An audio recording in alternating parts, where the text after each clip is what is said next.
Testing microphone 1, 2.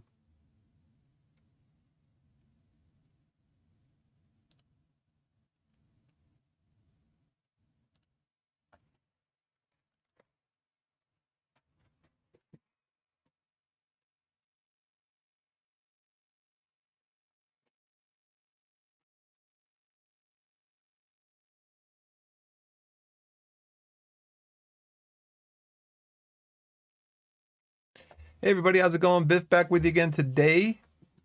Gonna do some streaming.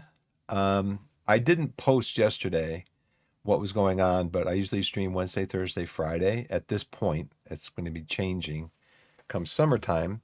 But my daughter was out of school yesterday because of a snowstorm. Just gonna check audio real quick.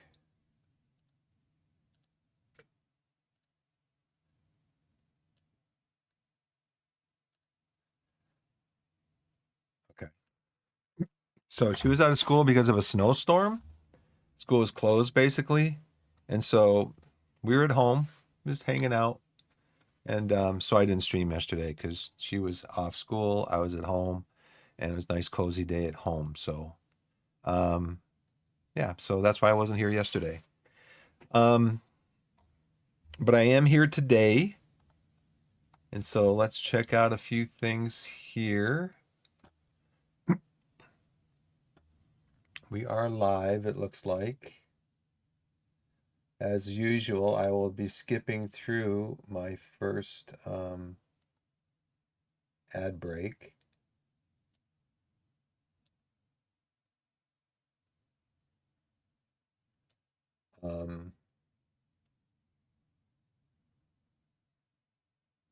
Just because I don't usually, it's only after a half an hour, so I just skip through it. Looks like I can actually snooze it. I can snooze up to 3 times, I guess. I haven't done that yet. Anyways, how's everybody doing? Doing okay here? I'm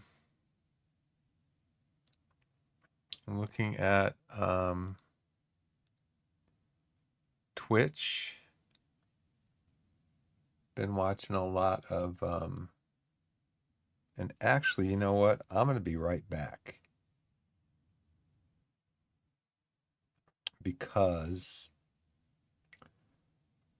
I need to go upstairs and change something real quick on my TV. I go with, I gotta go over here, go over here, go over here. And this is Twitch. And this is, let's go with this one. I haven't heard this one in a while. It's got a nice picture that I took years ago, and it's got some nice music that I wrote years ago. I'll be right back.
Everybody, I'm back.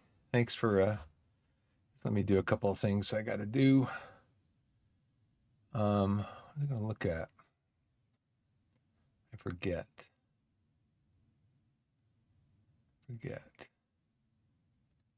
Oh yeah, wait list.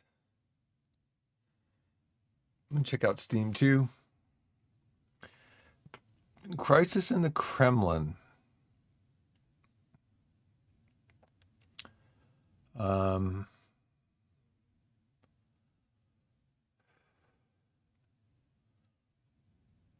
See if any of the games that Outworld Station is out. 1.0 on that.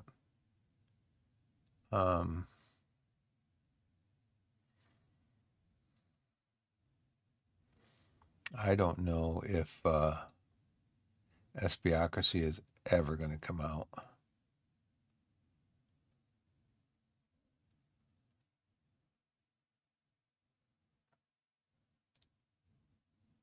I mean, it is. I think it has been picked up by Steam.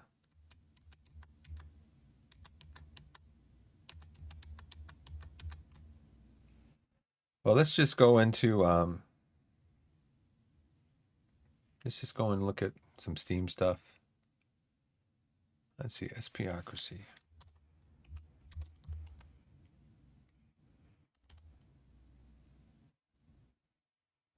I think it's been picked up by Hooded Horse. Yep. Release date 2026. I actually have some game screens up here now. I don't know if this was up here before. Probably was. I just skipped over it because I kept looking for the release date.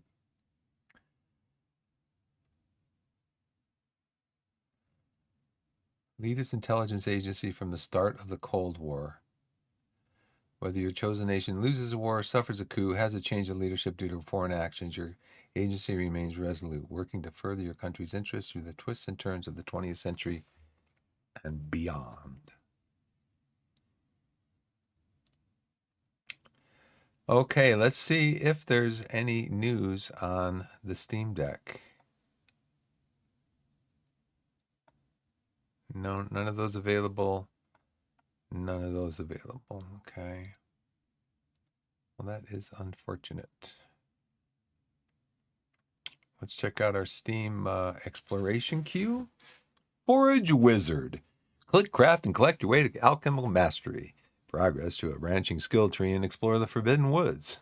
Collect resources and build machines of magic. Slay monsters, farm crops, automate your production to become the all-powerful Forage Wizard. Okay.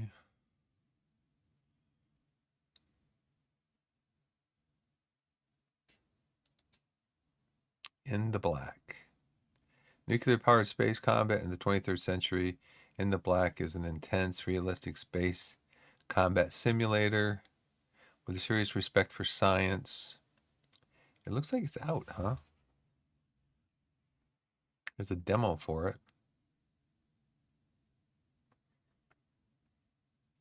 Who's it by?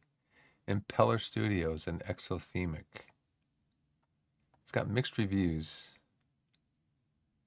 I've always wanted a game like this, hard sci-fi space combat where Sir Isaac Newton is the deadliest in space. Ever since The Expanse, I wanted a game that replicated the combat formula, and The Black was a perfect candidate for that. But I have to be critical. I bought the game without hesitation. Upon booting up the game, I was greatly disappointed.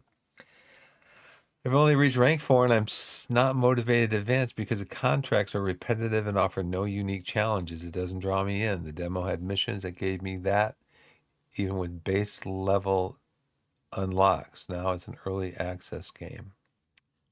Maybe I'll follow it. Let's put it on my wish list. I mean, I like space kind of games. Not so much space combat games. But I did play Privateer. I've played some of Foundation, X Foundation. Welcome to Repeater Records. Cozy Punk. Yeah. Dig In. Trench Warfare Colony Sim. where you build an evolving trench network with layered defenses, manage soldiers under pressure while holding a fragile sector of the front in real-time tactical battles. I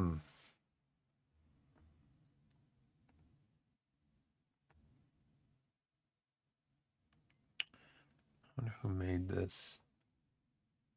Vitar Games. Keep a look. I'm not going to. I'm kind of done with war games. Legion found. Cartel pilots wanted. Flock around. Walk of life. Bed of Life simulator up to 6 players. Choose from cast equals. Duke it out with your friends, bots, or by yourself.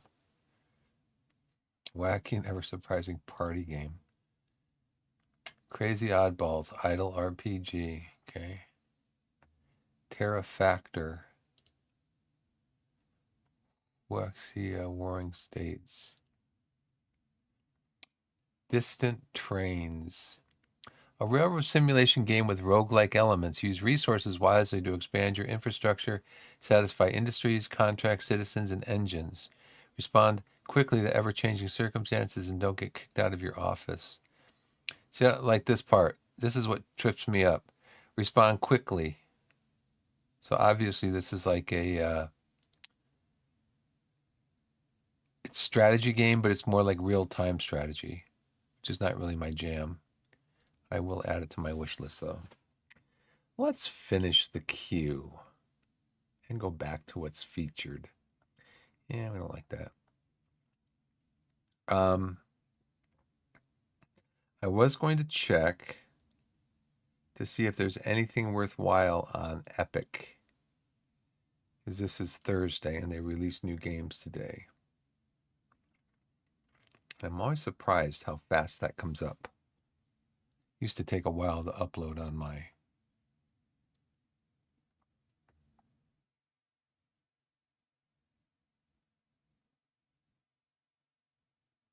free games. Arranger, a role puzzling adventure.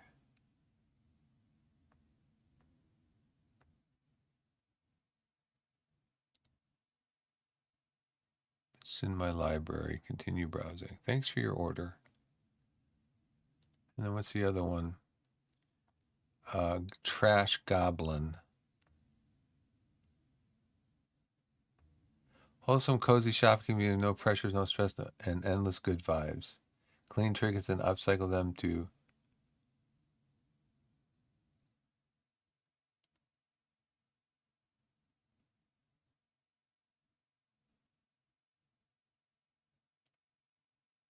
okay. Okie dokie. So I got to remember after I close the Epic Store to go down to my taskbar and close it out down there also.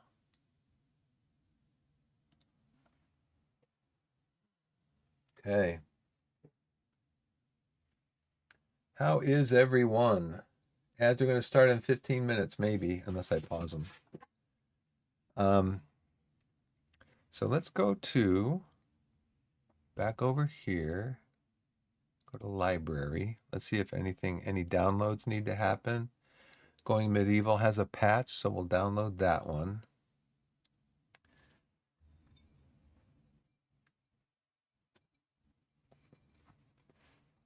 Old World has a patch. I'll download that one.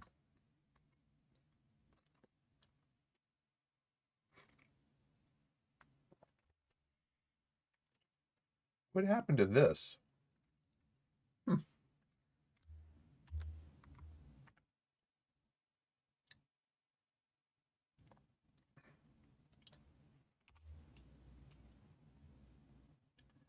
me go. Well, Thursday stream. Out of the Park. Baseball 27. Then 25. Football Manager 26. Torquay United FC. And let's see.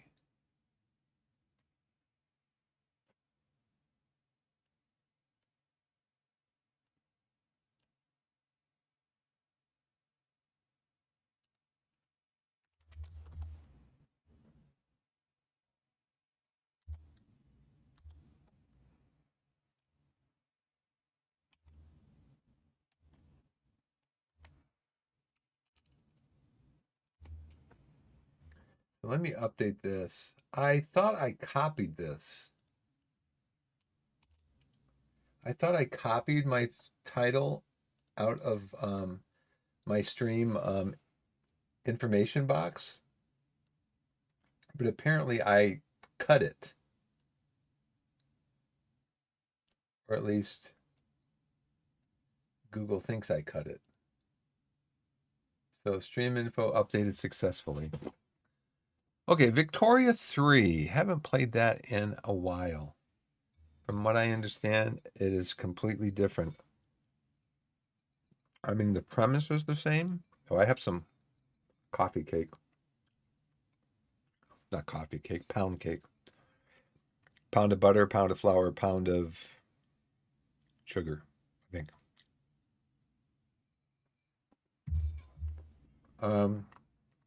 Victoria 3 has changed a lot.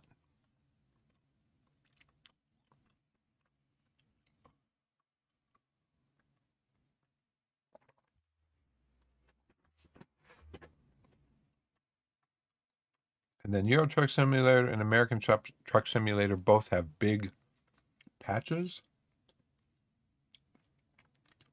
I will download the 3 megabyte Dyson Sphere program update. I will download the 34 megabyte Supermarket Simulator update. And I will download the 2.3 megabyte Timberborn update.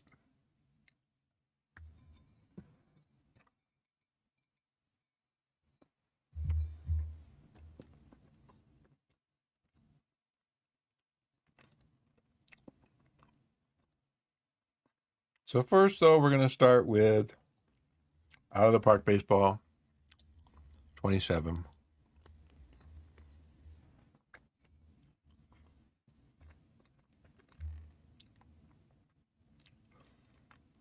Let me check my Steam is open, OBS is open. Can I close this? Maybe you can go in here and close everything but these.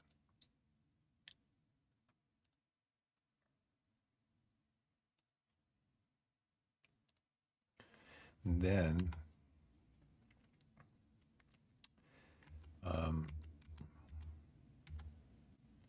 camera ads, YouTube Studio Task Manager, chat. I don't need that open. Okay, so let's go to the Park Baseball.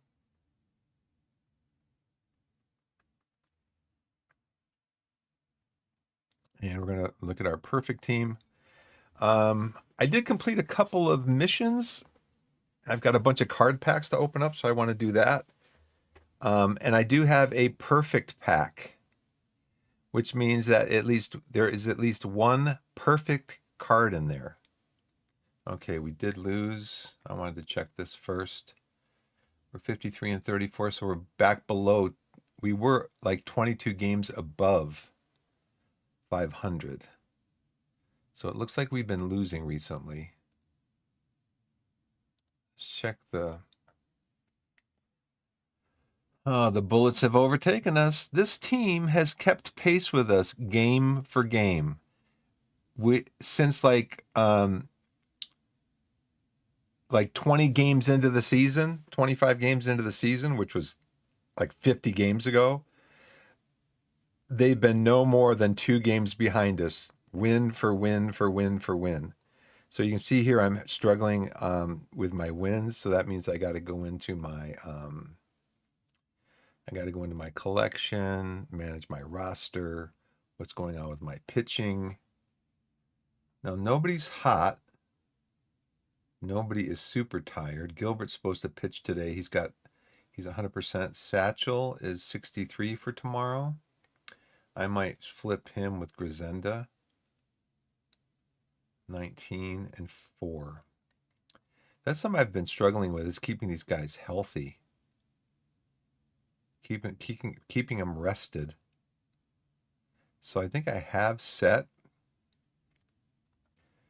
in the strategy for my pitchers.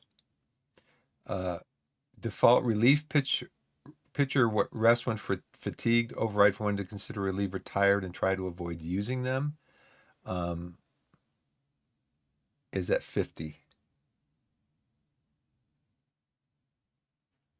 So when they're below 50%, my managers are supposed to not consider using them. Now I have changed the strategy reset to sabermetric. Now I did change this at one point to hook starting pitchers slower and hook relievers slower. And that may have led to some increased fatigue. But there were some games where I had like my starter was pitching like 4 innings and then I had 6 relievers come in the game. So I wanted to try to get away from that. So let's look expanded for us.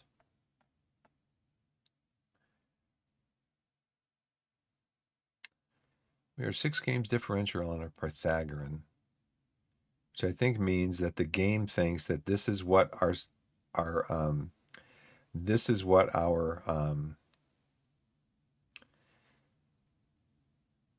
game thinks that this is what our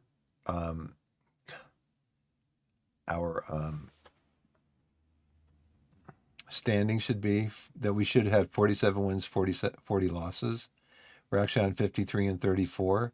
So the game thinks that we have won 6 more games than what our runs scored and runs against support.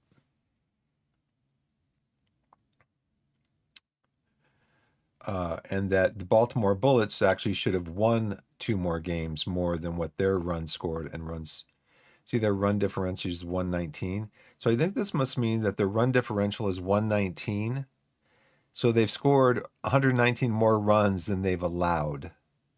And we've scored 35 more runs than we've allowed. So let's go back again. Let's check our roster.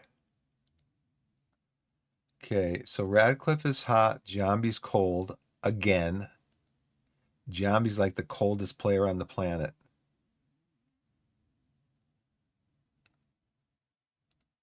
He gets cold all the time. We do have to use him as a backup. So Radcliffe is still hot. So we want to leave Radcliffe in against both righties and lefties, which I did change this today. I don't know why it changed back.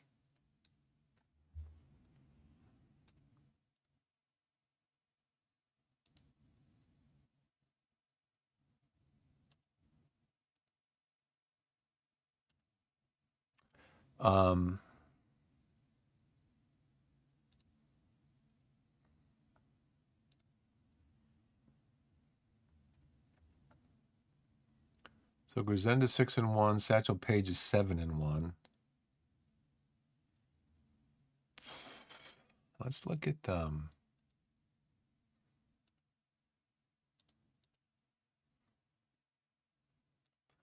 the box score on this one. I've got to submit my team, so pretty much the same team I had yesterday when we won. Gosh, it'd be neat to see what your record was for one day in this game in Out of the Park Baseball. but we just kept winning and winning and winning and winning. So we only had 3 hits, and we were who was pitching? Forsh. We beat Forsh like a couple of games ago. He had 7 innings of 3-hit ball. I don't know what happened to us. We're playing away from home, which I think if we look at the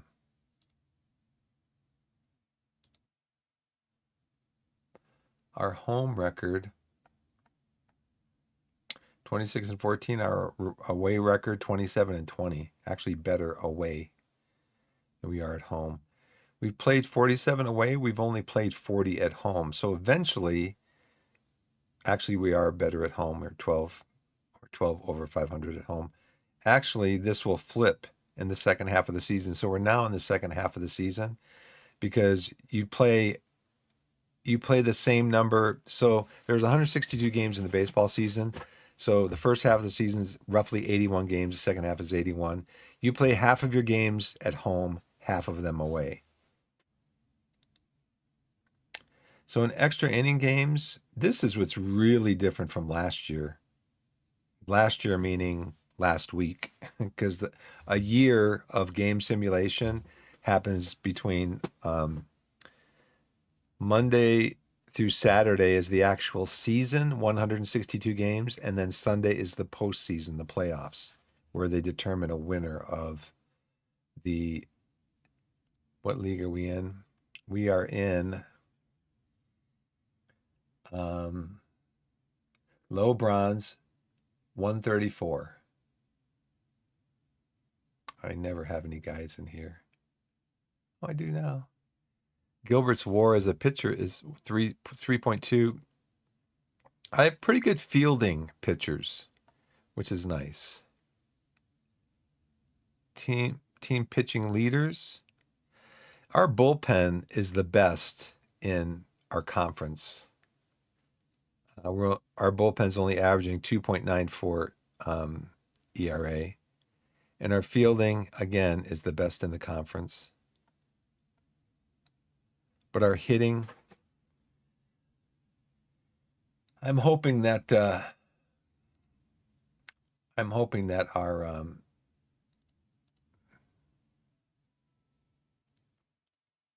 I'm hoping that the perfect pack that we open up will help our hitting. We won. We're up at 20. We're 20 games above 500 again. Yay.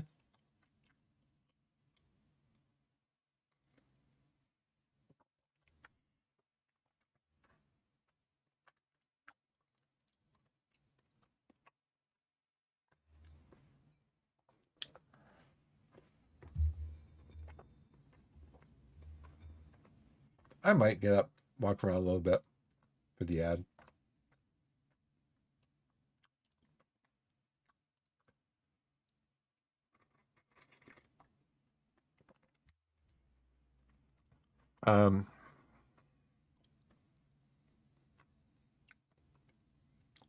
No, check on some other things. So that last box score. Yeah, see, this is more like our team right here. We're playing away again, but this is more like our team. 12 hits. All but 2 of the starters got hits. You can see here. And Reynolds, who's supposed to be, he's got good BABIP, but he's been hitting really well. He's batting 284. He's a gap. I think it says on here somewhere. He's a gap hitter.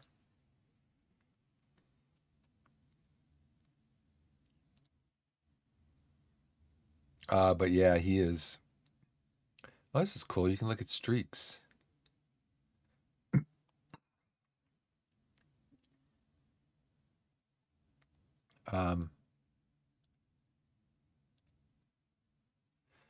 So how is our pitching? Because we won the game 4-1. We held them to 3 hits. So who is that? Gilbert, 2-hitter through 5 innings. Gave up 1 earned run, Only 3 strikeouts. And the home run was a solo, or the run that he gave up was a solo home run. 106 pitches. May came in relief. And then we basically just shut him down the rest of the game. 3-hitter. Wow. Brown, 8 hits, 3 runs, 3 earned runs. Only had 2 strikeouts. Let's see, our batting. We continually get doubles. We get a lot of doubles. So Collins, Roush, Collins and Roush. Collins had 4 total bases, Roush 2, Lindell 3, Reynolds had 3. Reynolds left in scoring position. Look at this, left on base, 24. That's how we are so wasteful. We leave a lot of players on base. So this, left on base, would be the equivalent of shots, but not on target. So in a game of FM, you might have like 30 shots in a game, 6 on target. These are the 24 shots that were not on target. That's what left on base can be. I think would be a kind of, you can compare it with Football Manager.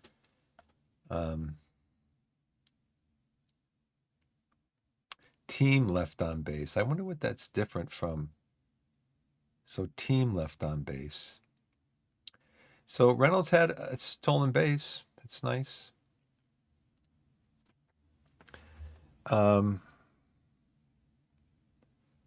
So we already simulated our game. We're back to waiting for the next game. Let's go in real quick and see if anything's changed. Grisenda is cold.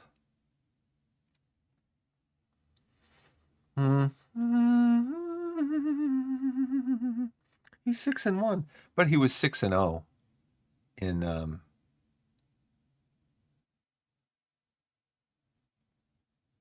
he was 6-0 before I moved him. He was 6-0 in the bullpen. I had to move him to the starting rotation because our guys were just getting like super tired. So I'm going to put him over here in relief. Dustin May, you can come back into the rotation. Grisenda. Are you a closer?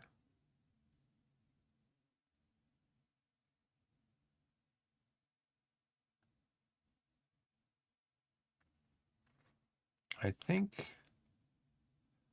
let's put you just in as long relief.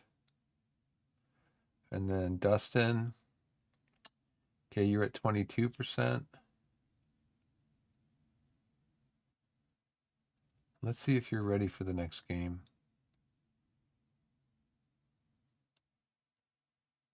Gore 5, Gore 18, Dustin 22.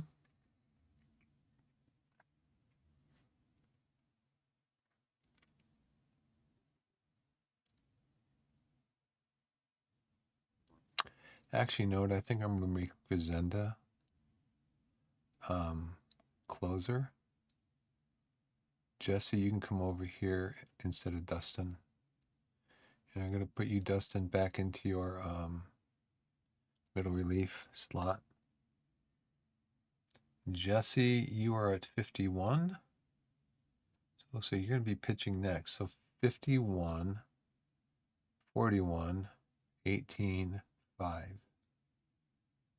Okay. And then let's check our lineups.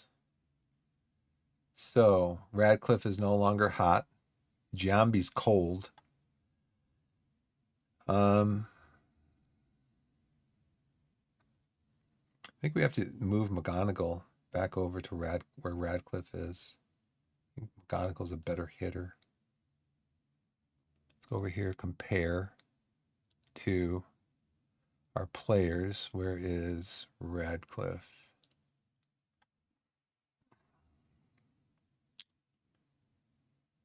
Yeah, overall, not huge gaps here besides the eye. But then defensive ratings, he's 96, you're 37. Second base, first base, but your bat is better. He's got some better power. Actually, less power. He's got better power against right-handers. So let's put him into, we'll put McGonigal in against righties.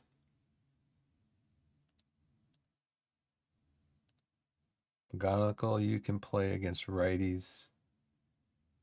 Radcliffe.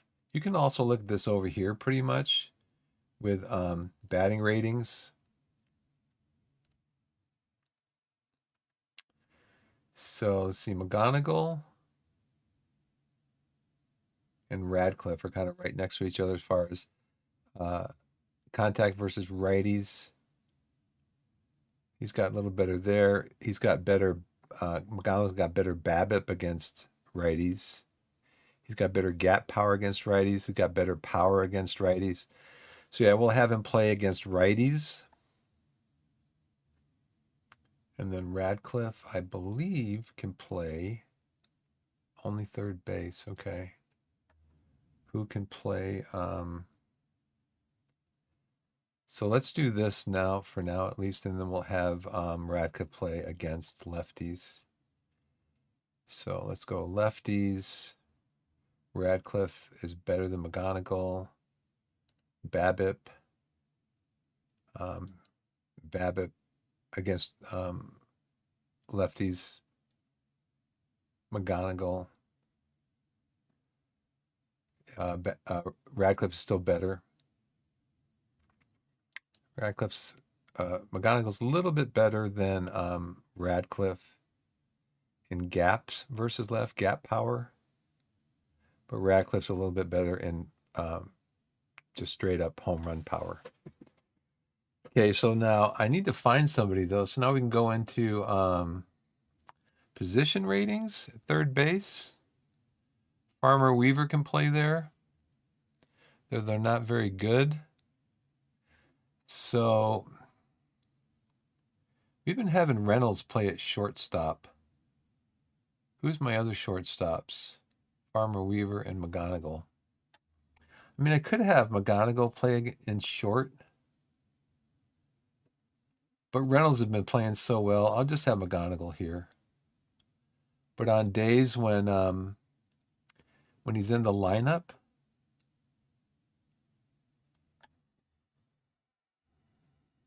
I'll just have to let the game figure that out.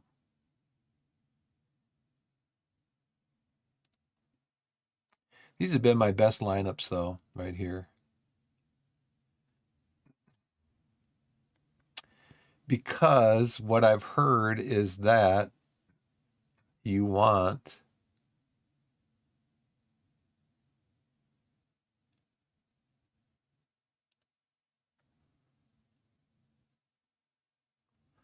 I'm going to save this.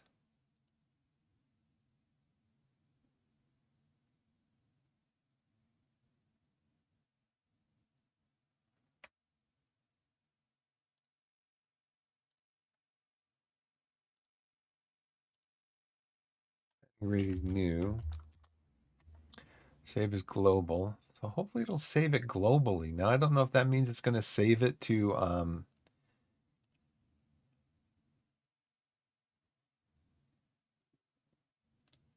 I don't know if that means it's going to save it to like a server so that I can look at it down the line or whatever. But my understanding is you want somebody leading off who is fast, who can steal bases. And right now, Eddie Collins is our third best guy at stealing, and he's got the contact versus right-handers and some of these other stats that are good for getting the ball into play. Contact and BABIP. BABIP is batting average. You've got regular batting average. trips to the plate, and number of hits, I think is what it is. But BABIP is batting average on balls that you actually get into play. When you hit the ball out into the field, it might not be a hit, but you've got the ball into play. And so this is kind of what you want in like leadoff guys. You want them to get on base. You want them to be fast. He's got good speed. He's got good stealing ability, so that the next guy who comes up, in this case, Eddie Roush, he's got good contact. He's got pretty good BABIP. Gap power, not bad. But the idea is get your leadoff hitter on first base, get a batter up there that the pitcher has to concentrate on because he's got good contact also. He can get a hit. And then your guy on first can try to steal and get to second. And then you want to have your power guys coming up. So in this case, we've got Johnny Lindell has 89 power, and he's got 85 power here against right-handers. So he's coming up to try to knock these guys in. Then you've got your cleanup hitter, so-called. In this case, it's Pete Alonso. Not great contact versus righties, but when you look at his gap power, he's second on the team in gap power. He's first on the team in home run power. So gap power is getting the ball in the gaps between like the left fielder and the center fielder, or the center fielder and the right fielder, getting it into those gaps. Gap hits lead to extra bases. So your basic hit is a single. You hit the ball, generally speaking, a short ways out of the infield, you get a single. Then you have doubles and triples. Double is where you get to second base. Triple is when you get to third base. Home run, of course, is when you go all the way around back to home. But you can see here, his gap power is second on the team, and Giambi is always in a slump. So I got to get Giambi out of that spot. And so, yeah, and then the rest of the way down your the rest of the way down your lineup, you want to have your best power hitters. So actually, Mitchell needs to come up here, and then AG, and then in this case, McGonigal should be above Roman, above Anthony, and then Craig Reynolds is down here at the bottom. That's our left-handers. That's against right-handed pitching. Now the idea with right-handed pitching, left-handed pitching, typically you want to match up. And I don't know if this game goes by this or not, or if it has a bias towards this, but typically you want to match up a right-handed batter with a right-handed pitcher. They tend to do better in those situations. You want to match up a left-handed batter with a left-handed pitcher.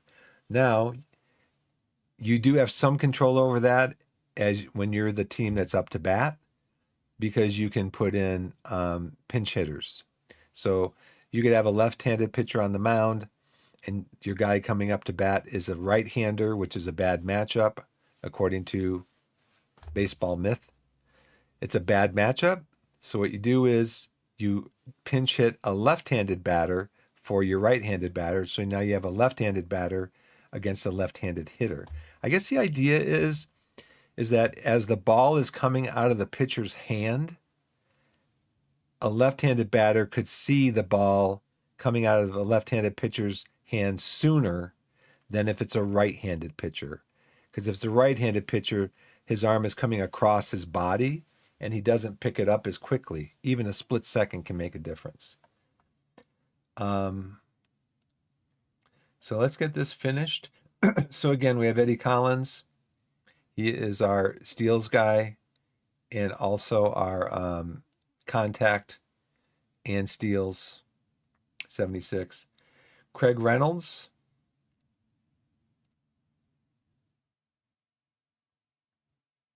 Is Craig not in this lineup? He is. He's at the bottom. I wonder why. Because we have Roush down here. I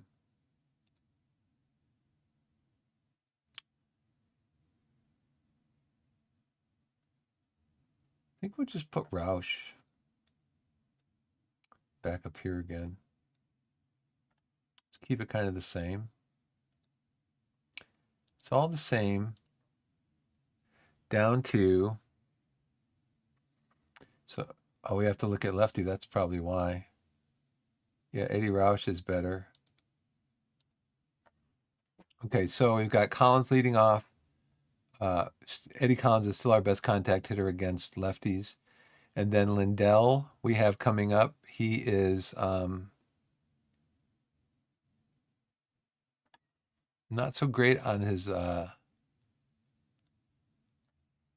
he's our best gap power hitter, and he's pretty good also in just straight power. So that's why we have Johnny here. And then again, gap power, Alonso, but just overall power is Alonso. So we have him in cleanup.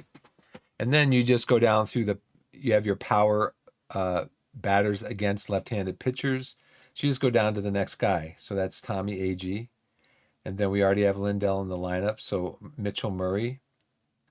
Will Benson should be coming up after Murray.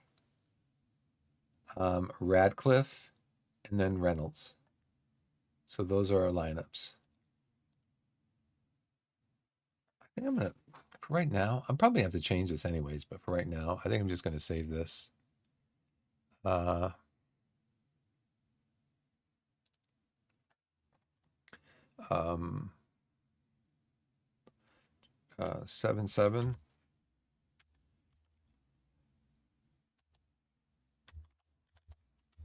Lineup versus right-handed pitcher. Okay, and then this one.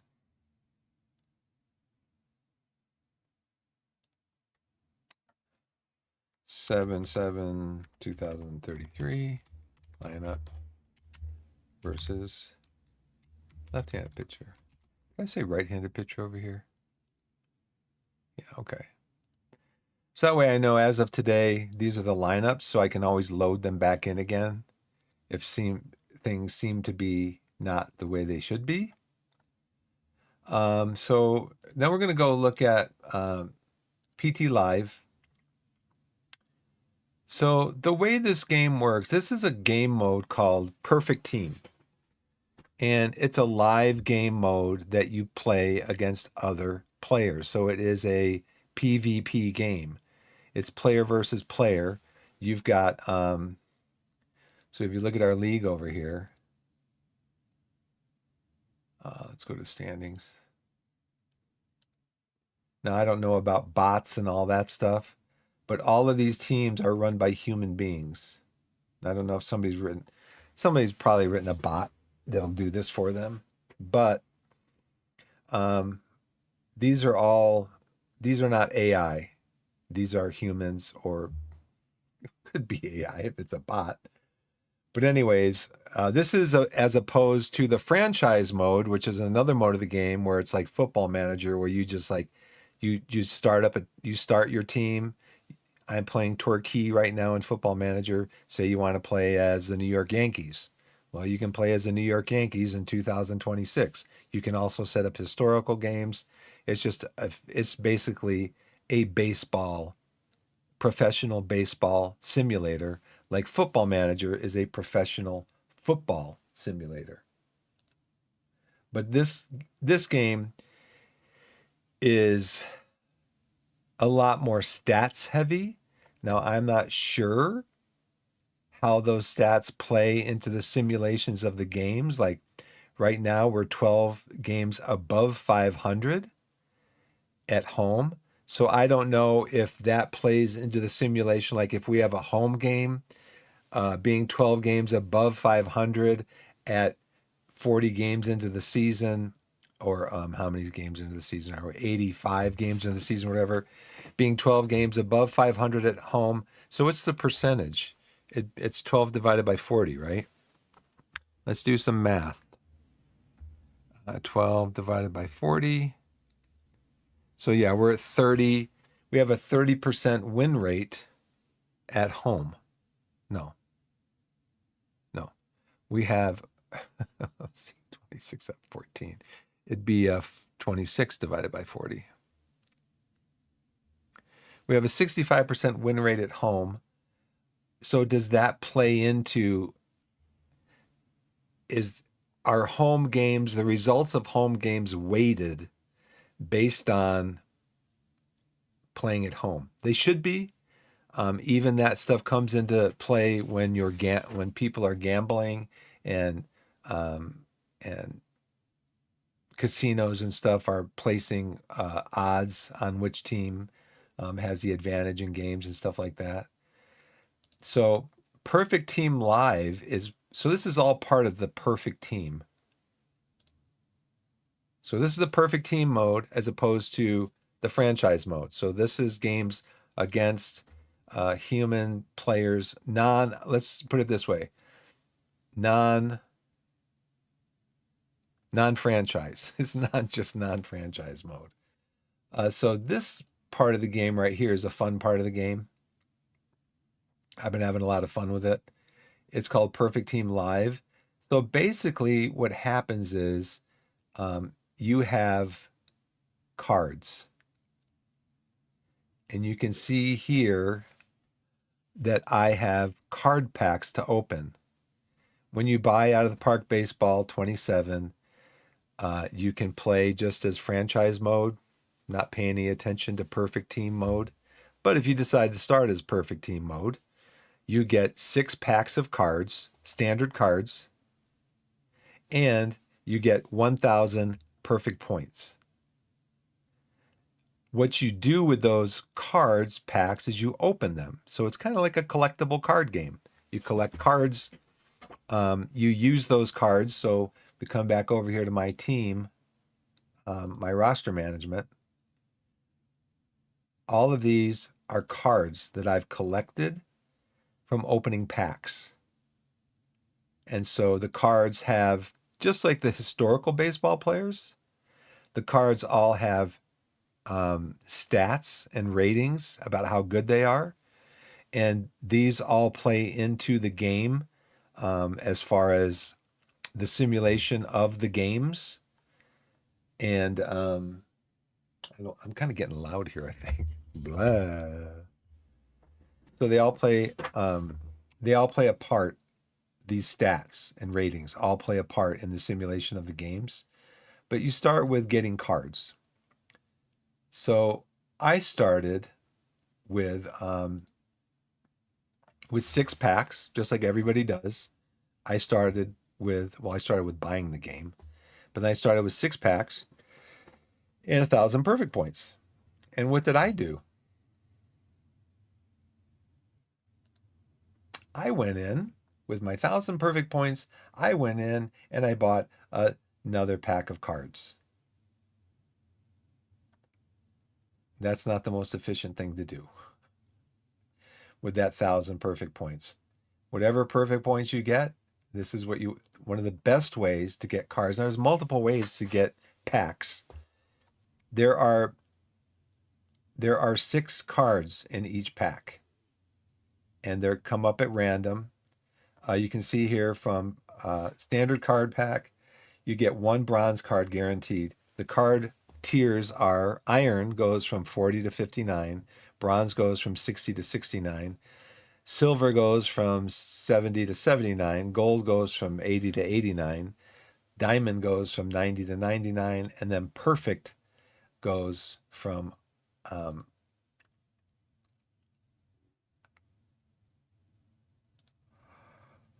excuse me. Perfect cards go they have an overall rating You can see here, overall rating. Perfect cards have an overall rating of 100 to 105. Those are the best cards in the game. If you know about baseball, if you've ever heard of Shohei Ohtani, he's a pitcher and hitter for, which I think he may be the only pitcher in baseball that also hits for himself. His best card is over 100.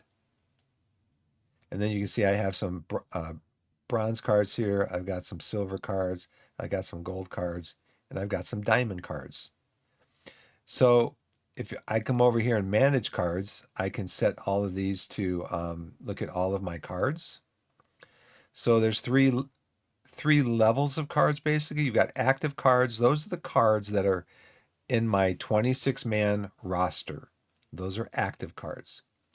You've got reserve cards. You can have up to a reserve system of 174 cards. So 26, 174, you can have a total of 200 cards between your active roster and your reserve roster. You can have 26 cards on your active roster, normally 13 pitchers and 13 batters. And then you can have 174 cards on your reserve roster. Then you can have inactive cards that you're just not using. And you can see here that my total number of cards that I've collected so far is 1,421. Now, if we take out my active cards and my reserve cards, you can see that I have 1,266 cards that are mostly iron and bronze. Now I do have some silver cards in there also. You can see all these cards over here under the perfect team status. They're all inactive. You can just activate them by coming over here. If you want to the card has to be active to be on your reserve roster or your active roster. So you can activate the card, move it to your reserve roster. Then from your reserve roster, you can move it to your active roster. So right now, if we look at how many cards I have in my reserve roster, I've got 129. So right now I've got 40, 44, 45. I've got room for 45 more players on my reserve roster. So after I open up all those packs, there's 6 packs. I have, I've got 21 total packs. So so that's 6 times 21 is 126. So I'll have 126 cards. So after all this is said and done, I will be moving cards to my inactive. I'll have to move them to my inactive roster because I won't have I've only got room for 55 more cards here. No, 45 more cards. And my active roster is already full. So the way the rosters work, like I said, you can have up to 174 cards in your reserve roster, 26 cards in your active roster. Your active roster is what you use to create your pitching lineups and your hitting lineups. So right here I have 13 pitchers. You see up here, I got 13 players on my pitching roster. I've got 13 players on my batting roster. These are players that go up to bat, and then these are players that pitch. So in order to pitch in a game or to be a batter in a game, you have to be on the active roster. You can move players, just like you can move players from your inactive roster to your reserve roster. You can move players from your reserve roster into your active roster. The way you do that is, first, you have to move a player from your active roster. You have to make room basically on your active roster. You can only have a maximum of 26. You move players, you just click and drag across, drop it. And then you just click and drag the card from the reserve roster that you want to move over to your active roster. Now, something to keep in mind, if you do that, like if I was to drag Eddie Collins over here, Eddie Collins would have to be on the reserve roster for at least 14 days before I could move him back to the active roster. So that's 14 game days. You can see up here, it shows you 14 game days. I would not be able to bring him back onto the active roster until July 21st in the game. So let's go and see what our latest new. So that's kind of how that works. It's cards. It's a card collection game, but it's also baseball.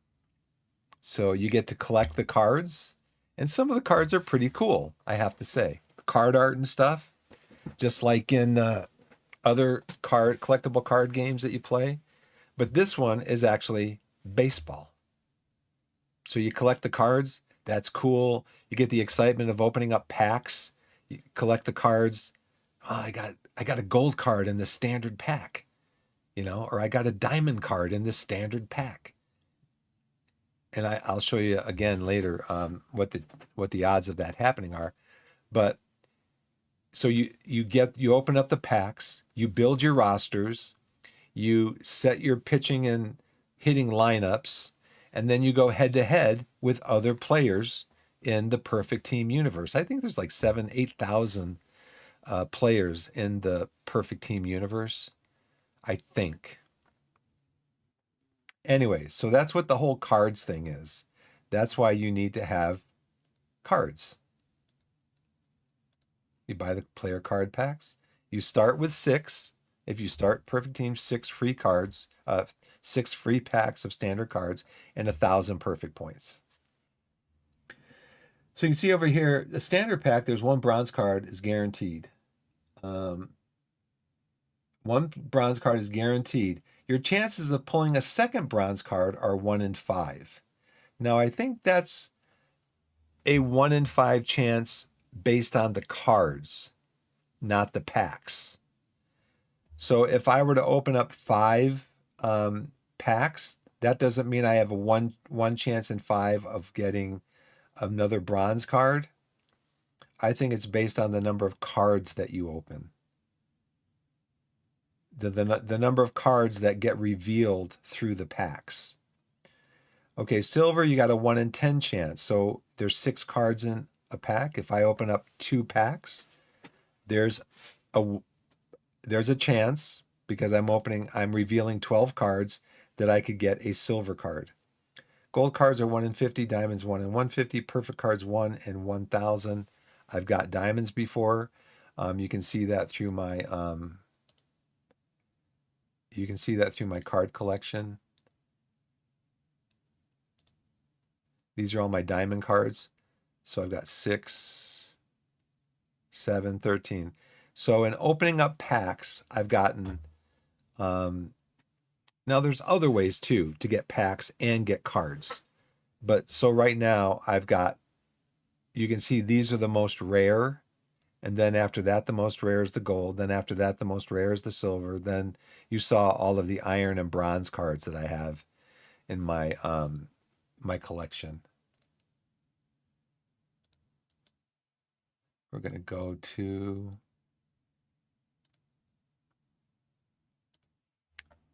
and then silver packs. Same thing. I have 5 packs of this type. And then diamond packs. You can also get diamond packs. So I have 13. Right now I have 13 packs of standard. I have 5 packs of diamond, and I've got some other packs and cards that I'm going to be opening up. So this went up. We were at 74 yesterday. Let's go and download the new league file. We can check out our lineups for the next game. Continue using the current roster.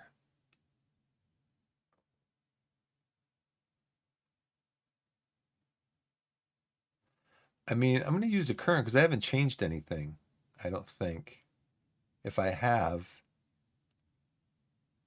let's click on here and go home. So we had a win against the Campbell River Storm. They were 44 and 43, so they're basically 500. We're 21 games above 500 again. One of their guys hit a home run. We had 2 home runs. Lindell and Alfonso both hit homers. Now, this is really cool, I think, because if you're my age, you know, if you're a baseball fan at all, and I was a baseball fan when I was growing up. I mean, I wasn't like, I was.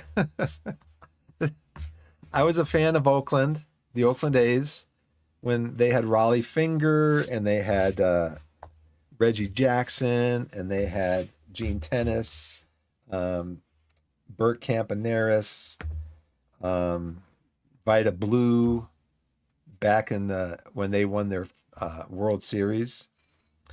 And you get home from school and you check the newspaper, and every newspaper would have, well, not necessarily this big of a box score. They would have at least this part, and they'd probably have the batting and some of the hitting. They'd probably have the batting like this, but not all of the extra information here. And then they'd have the pitching, but not all this information, just this information here. And then some game notes they'd probably have. But this one, you get a box score with an actual little blurb of a story. The Mile High Mets and Campbell River Storm oblige fans looking for a good time. The Mile High Mets beat the Campbell River Storm 8-7 in part because of left-hander Johnny Lindell. He went 3 for 5 with a home run and 2 singles while scoring 2 runs and driving in 2. Tyler Clippard closed the game out for Mile High, earning his 7th save. Pete Alonso is tied for 3rd in the National Conference in extra base hits with 39. Wow. He has 39 extra base hits. So an extra base hit is a double or a triple or a home run, because a single is just a base hit, but a double is extra bases on top of the first base. You get to second base. Triple is an extra base because you get from a single is first base, you get to third base. That's extra bases. Came through for Mile High with a 2-run double in the bottom of the 7th. The first baseman went 2 for 4 in the game, including 1 home run and 1 double. He scored 1 run, collected 3 runs batted in. It's nice to step up when your team needs you, said Alonso. The win puts Mile High at 55 and 34 this season. So let's look at what we did. We had 11 hits, which is average for us. They also had 11 hits. That's why probably the score, it was 8-7. We beat them by 1 run.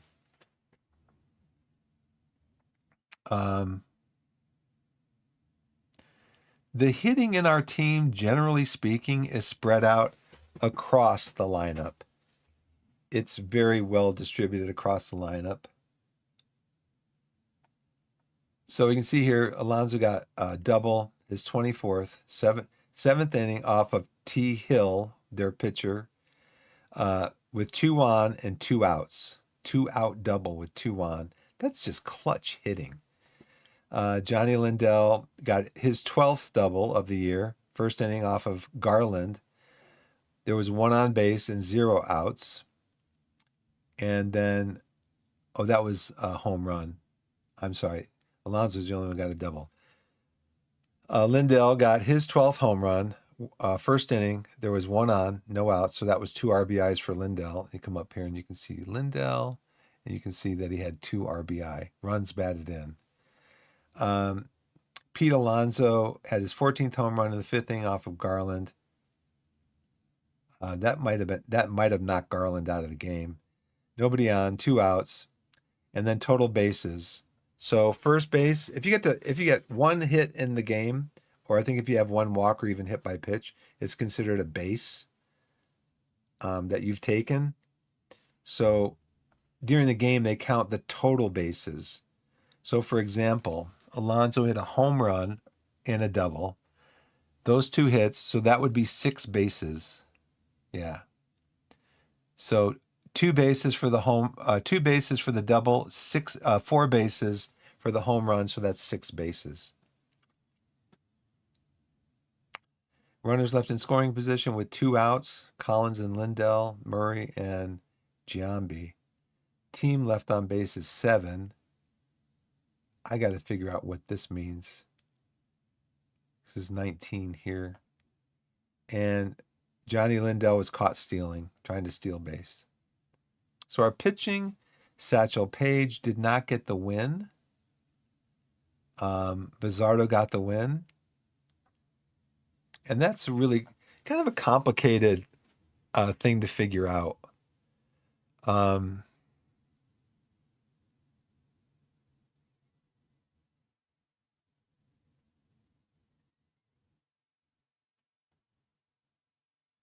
have to figure that out. I'll have to Google that. But you can see here, this is why I changed. I was showing you earlier why I changed the stress thing on the fatigue thing on my pitchers, because Satchel Paige pitched 4 innings.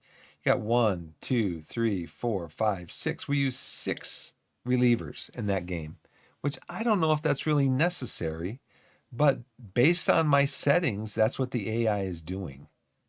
So Page pitched 82 pitches, Akisto 26, 16. Grisenda pitched 34 pitches. And I'm not sure what I have him set. He's got 62 stamina, so he should be okay with pitching, with throwing 34 pitches. But we'll just have to wait and see.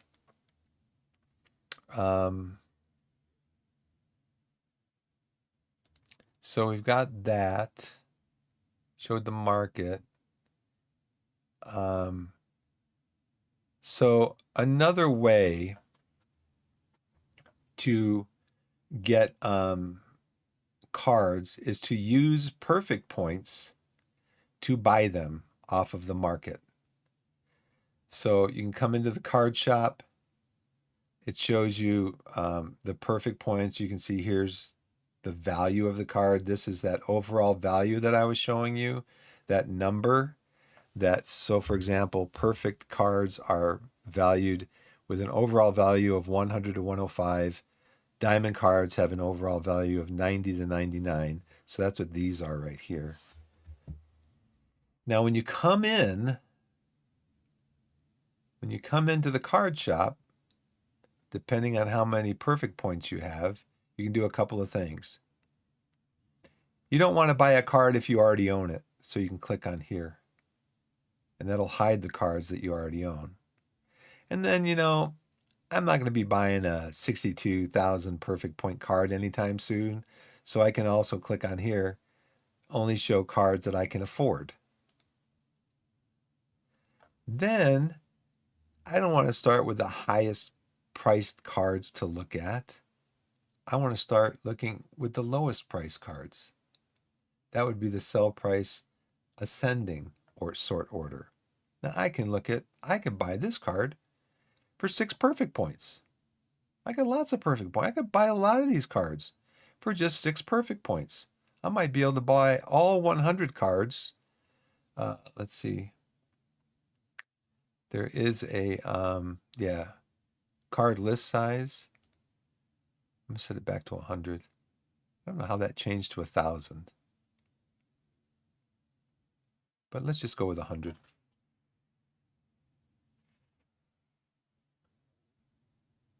Okay, we have a chat.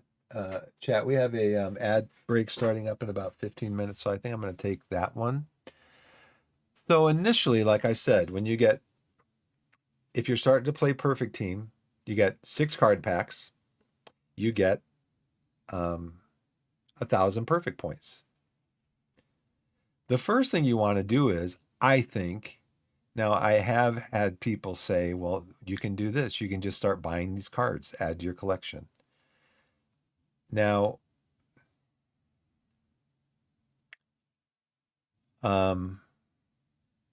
there's another way to get card packs and get cards, and that is through missions. So you have a card collection, right? Here's my card collection.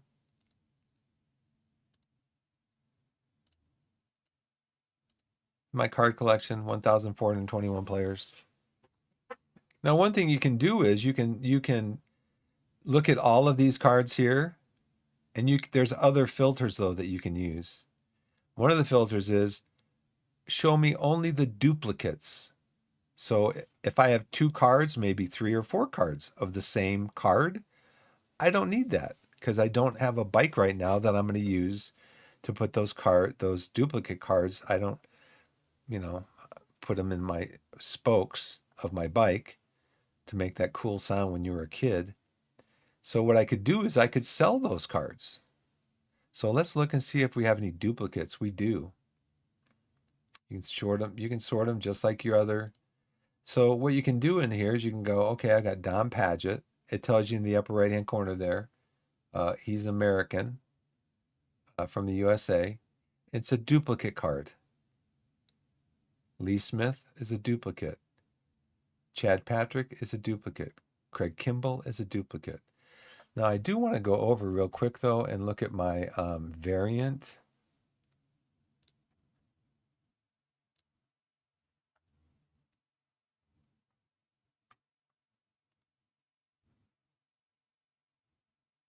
Because I know one of them is Paget. I just want to make sure that and one of them's Lee Smith.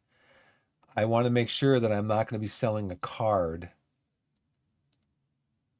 I want to make sure that I'm not going to be selling a card that is a variant card, because you can use variant cards to actually upgrade other. You can actually upgrade variant cards. We'll talk about that later. But let's see if it gives me a warning if I do this. I can't quick sell from here. I can create. So I can find this card in the card shop. And I don't know why. Oh, hide cards I already own. So this is Craig Kimbrell, his card in the card shop. I can just go back here. I can also activate the card if I want to. I don't want to. I could sell it, it says, for 100 perfect points. Or I can create a sell order. So this is what I usually do if I'm going to sell the card. I don't want to just sell it for 100 because I don't know if maybe it's got a history of selling for higher. So I'm going to do create sell order. So you can see here, if I'm going to sell this card, and again, it shows you up here, it's a duplicate. If I'm going to sell this card, it says that the minimum price I can sell it for, put it up on the market for, is 101 perfect points. The current highest buy order is 116. So somebody wants this card, and they might want it for these missions. So this card appears in the following active missions. The New York Mets, live level 1 New York Mets, 100%. I've already completed that mission. And live level 2 New York Mets, 69%. I've completed 69% of that mission. Cards can be used to complete multiple missions. So I've already used the other Craig Kimball card. This card is a duplicate. I've got another one. I've used that card to complete this mission. And I can also use that same card to complete this mission. So I don't need this card. But it is kind of cool to look at the cards.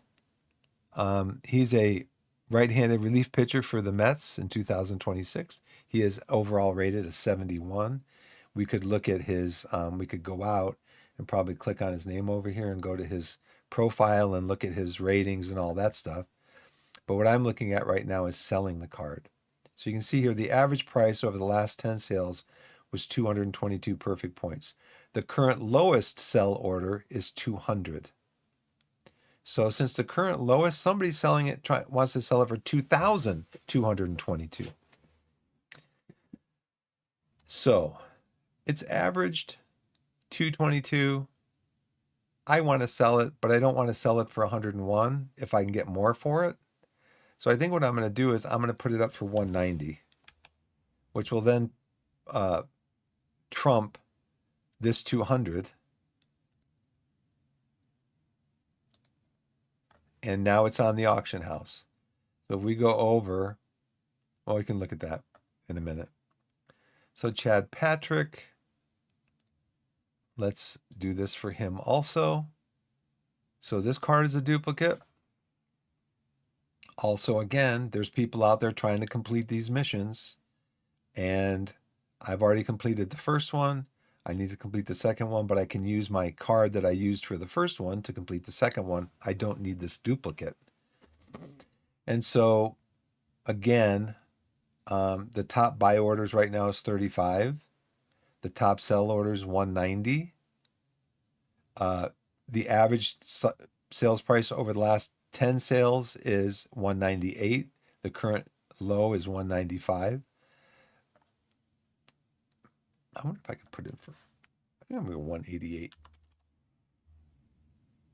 Just trumped this one by a couple of perfect points. Lee Smith.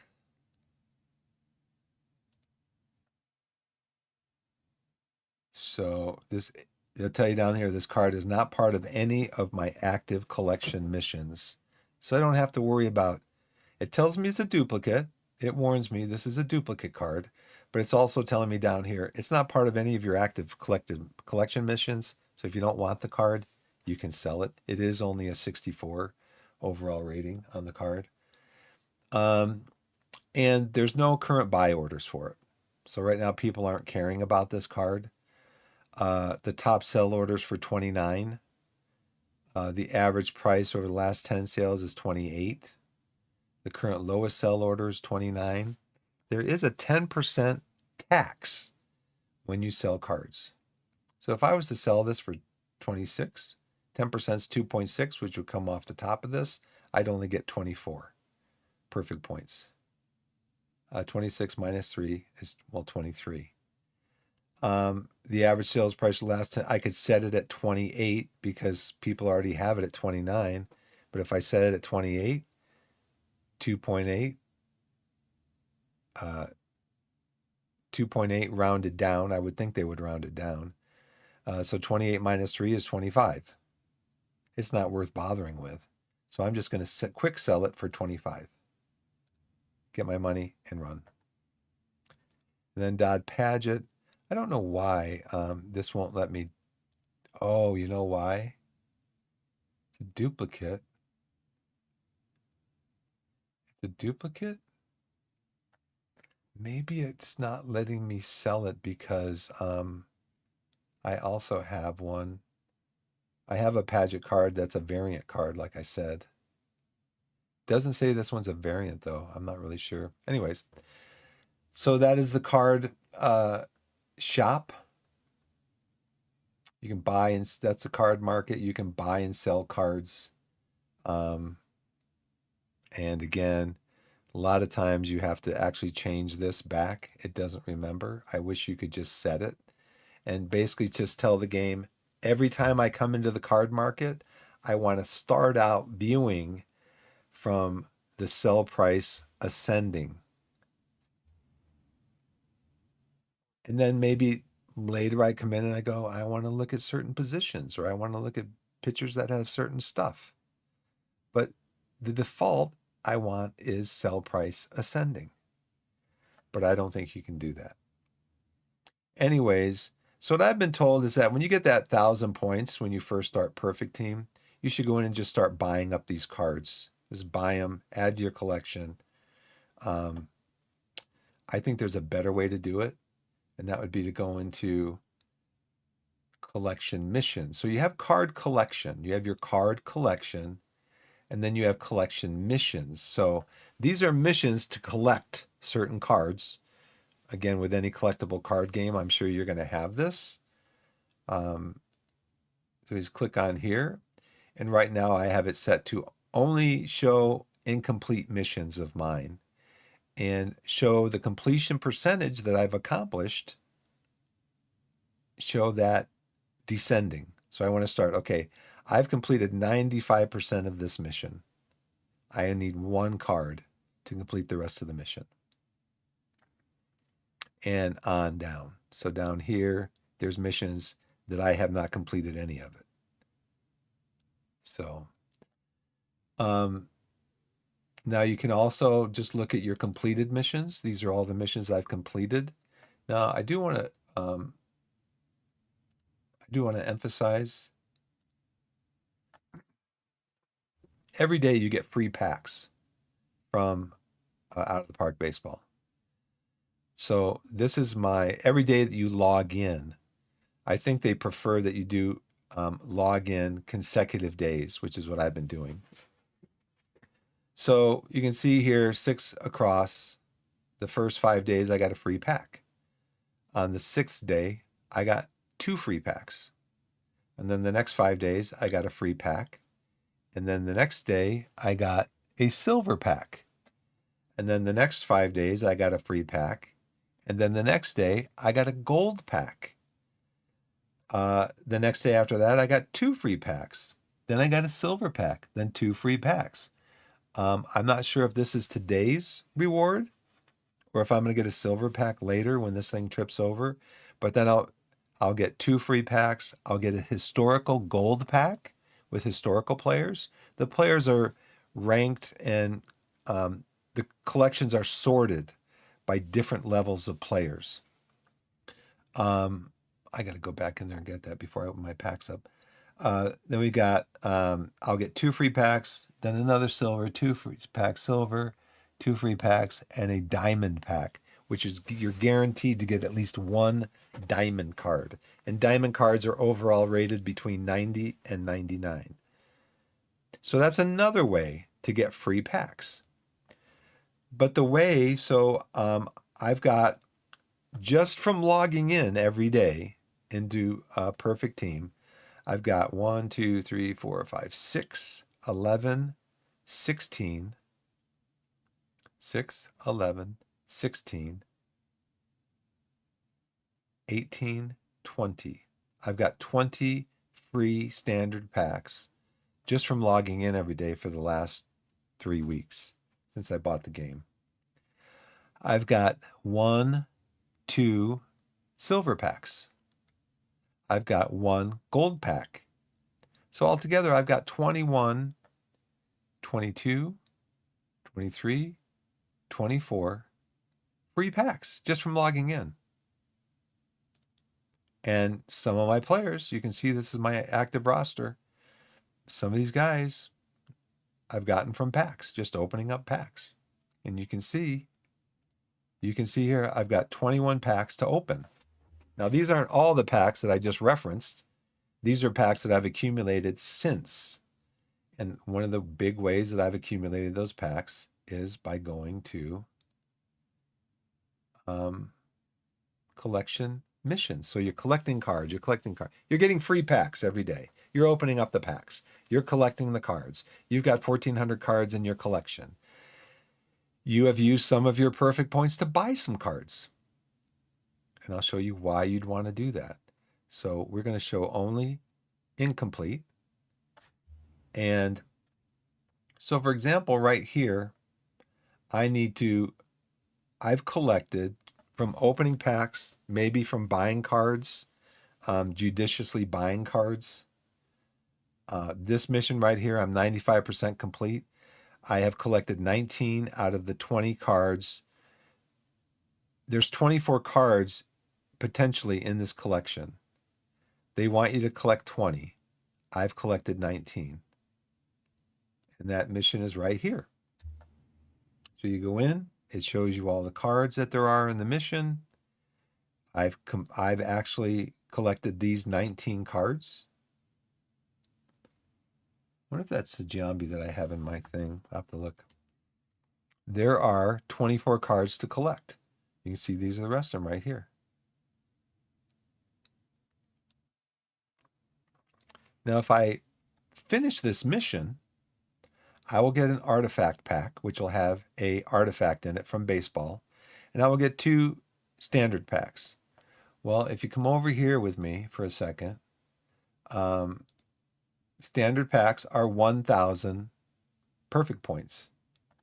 So I can get 2,000 gold, 2,000, sorry, that is my, okay, I'm going to take a quick break. So we just started an ad break. I'm going to take a quick break, and I'll be back in just a minute. Thank you so much for watching.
Let's see. Hey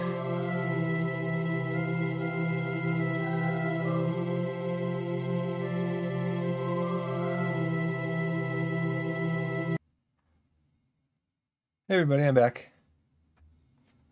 Thanks for giving me a break. You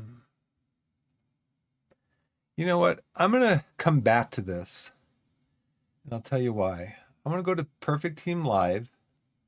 This is the part of the live game I was telling you about. And what I want to do is I want to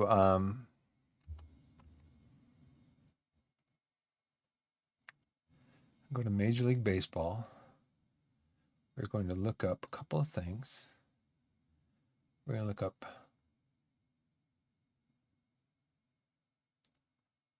duplicate this. So one site is just going to be for the games. The other site's going to be for stats.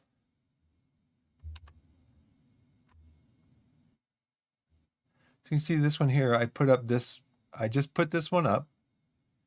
I sold MLB 2026 live card to for starting pitcher Chad Patrick, Milwaukee, for 169 perfect points. Order my price minus 10% tax. Congratulations. I think this is one I put up for 19 or 190, I think. So I just sold a card. So I got 169 more perfect points in my balance up here. But what I want to do is first I want to go in and we're going to look at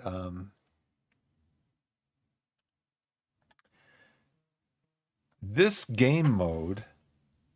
Well, first we got to do this. Sorry. I'll come back down here. Collection, manage roster, pitching. Okay, Jesse Petty is hot. That's good. He's one of my hot pitchers right now. He pitched last night. Looks like he won. No. Dylan Cease is pitching tonight. He's only on 69% rest.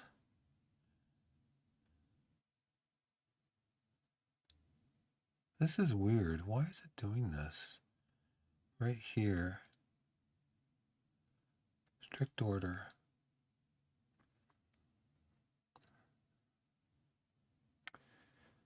Yeah, the game is... See, if you let the game decide, it's going to screw you up. It's going to screw you up every single time. So I'm going to have to mess with this.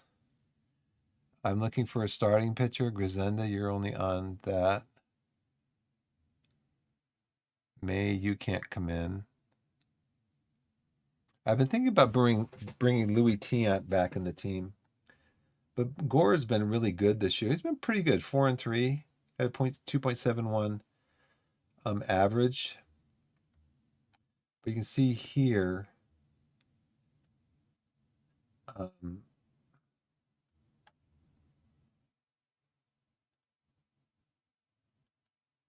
maybe I should have done this. Let's do this. Jesse's 82. Dylan, you're 69. Gore, you're 39. But when's our next game?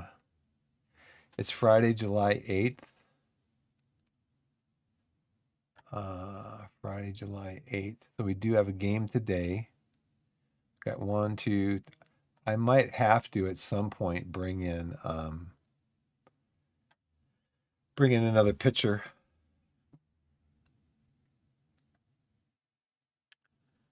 So we're going to go with next pitcher is going to be Petty. He's on 82% rest. Cease is on 69. Gore's on 39. So I think if you set this to strict, you want the game to follow the strict order of the rotation that you've set up. On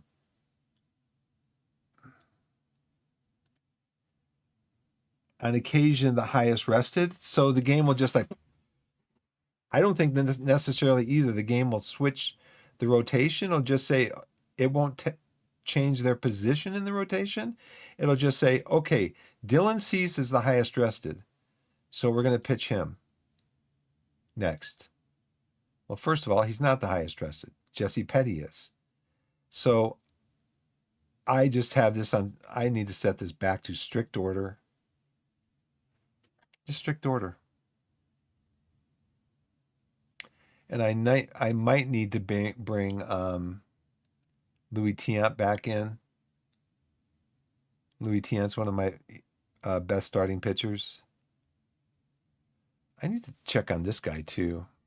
Carlos Correa. He's a 99. Who's my current? There's a lot of stuff to do in this game. We're going to go to Mile High Players. Who's my current shortstop? Kevin McGonigal. Carlos Correa, wow. Way better hitter against left-handers, not so much against right-handers. Not as good on the bases. And these are he's got more power. I think in this game, for batters, I think the biggest thing is power. So he can only play shortstop. McGonigal is better at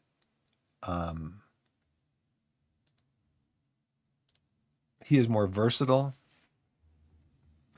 He can only play shortstop. But he's really good. And he's good against right-handed pitching. So if you check the league stats right here versus right-handed pitching, you face way more right-handed pitching than you do left-handed pitching. We've faced this would be starters. So out of 21 games, well, no, how many games are we at right now? 89 games. We've faced left-handed pitching 21 times, so about 25% of the time. The rest of the time has been right-handed pitching. So if you're looking at it at the odds, you're going, well, maybe Correa is good because he's really good. He's not so good because he's better against left-handed pitching, which we're only going to face 25% of the time.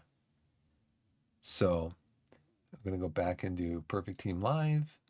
So what we're doing over here is, I wanted to go back to first my collection. I got to look at I'm not going to make any changes to that right now. My pitching looks okay for now, at least. Petty's on fire, so maybe you can shut them down like in 4 or 5 innings. We have no players that are hot, but again, we have no players that are frosty. So Giambi, I believe, is better against left-handers as far as his power goes. Yeah, he's really good against left-handers. So I think what we're going to do would be bring Giambi on as a designated hitter against, no, not against the right-handers. Unless his power is also better against right-handers, which it is not. So we're going to leave. It's better than Roush, though.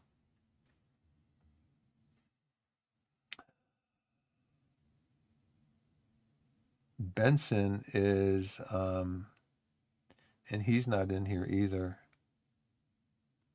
So I might have to change these again.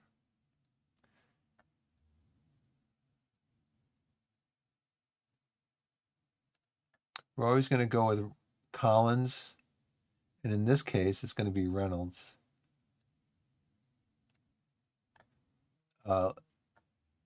Lindell.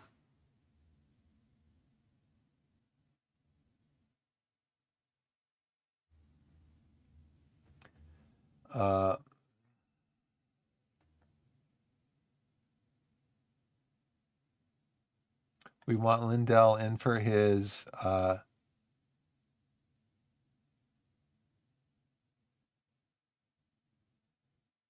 put Giambi in here for Lindell against righties. I sold Craig Kimbrell for 171.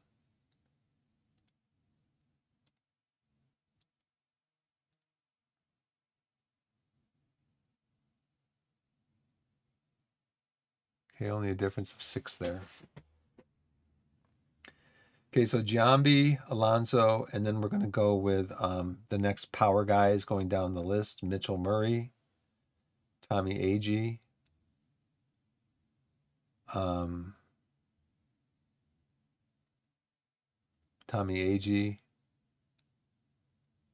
McGonigal, Anthony, and Reynolds. But Reynolds is already up here. So who do we need? We need somebody in left field. I go to our ratings down here. I need to make up a new thing for a new save over here and change the name of the other one. So position ratings, we need somebody what in left field? That's going to be Lindell.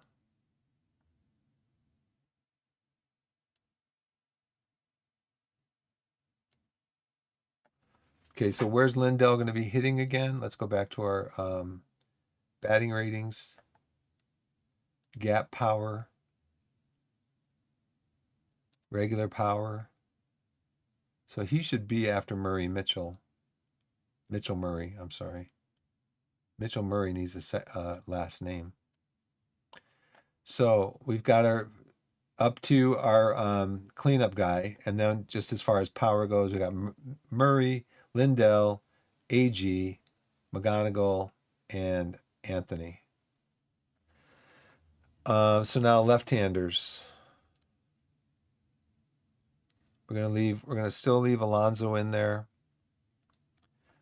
Same thing, Eddie Collins. We're having Roush in here because Roush is left-hander. So we want left-handers to go up against left-handers.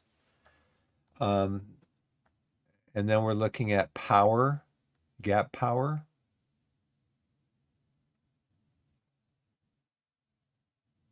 Is there anywhere we can get?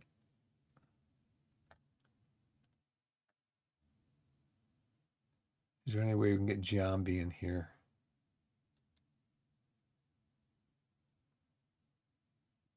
We could put Giambi. Giambi can't play in a in right field, I think. Where does Giambi play? He plays in first base and third base and left field. We're not going to take him out for Alonso because Alonso's a better hitter overall. So we're going to leave this. For left-handed batters, we're going to go back to our batting ratings. We're going to go to power against right-handers, power against left-handers, Lindell, Alonso, AG. So we have Lindell, Alonso, AG, and then we have Roush. Roush isn't in here. He is. He's right here. Okay. So then we're going to skip down to Radcliffe after AG, Benson, and Murray, and Reynolds. So now Giambi against left-handers. He's really good. So maybe, but he doesn't have great gap power. So Roush has gap power, but he doesn't have home run power. I think I'd rather have the gap power. So we're going to go with that. Got to go back to PT. So this is set. So I'm going to submit my roster. And it's going to close after 3 seconds. I'm going to go back to PT Live. PT Live is a game mode in Perfect Team. And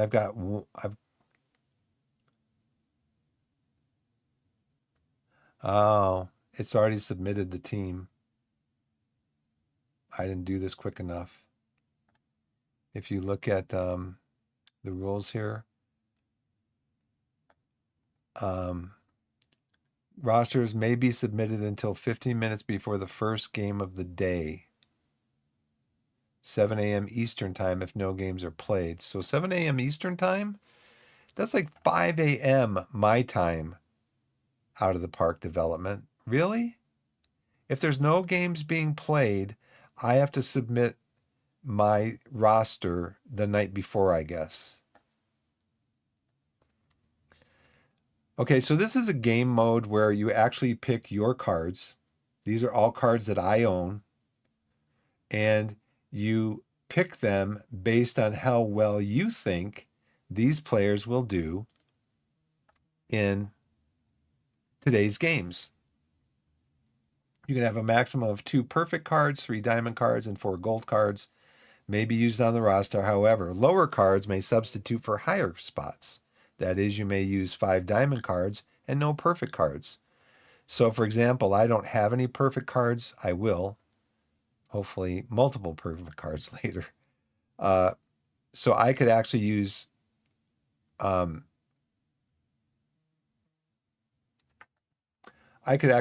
more than 4 gold cards, and I could, for example, use 3 diamond cards and 6 gold cards because I'm not using any perfect cards. Rosters may be submitted until 15 minutes before the first game of the day, 7 a.m. Eastern if no games are played. Well, I live in Mountain time zone, so that would be 5 a.m. my time. At which points the daily roster will be locked in and copied over for the next day. Points and leaderboards are updated after 6 a.m. for each day of the previous day's games. So fill out a roster with your live cards and earn perfect points daily based on their actual performance, plus bonus weekly and monthly leaderboard prizes. A complete roster contains 1 player at each position, catcher through right field, plus 1 DH, 1 designated hitter, 2 utility slots, and 2 starting pitchers and 2 relief pitchers. Any live card in your collection is eligible to play in 1 spot on the roster. So live cards, again, are a category of cards. Just like you'd sort your collection, these cards are all historical cards in my collection. You know, like the Mickey Mantles, the older Willie Mays, stuff like that. And then these are my current cards. These are the cards of players that are currently playing. So the game does the same thing where it sorts for you. These are your historical cards. These are your live cards. Well, they have different tournaments and stuff based on the type of card that you're using in that tournament or that game. Any live card in your collection is eligible to play in 1 spot on the roster at their default card position. Note, Otani is eligible at both starting pitcher and DH utility, but may only appear in the 1 spot each day. Any batter can be used in the DH or utility slots. Pairs may not appear multiple times on the roster. Maximum of cards set, etc., etc. So it looks like I missed the submission for today, which kind of bothers me.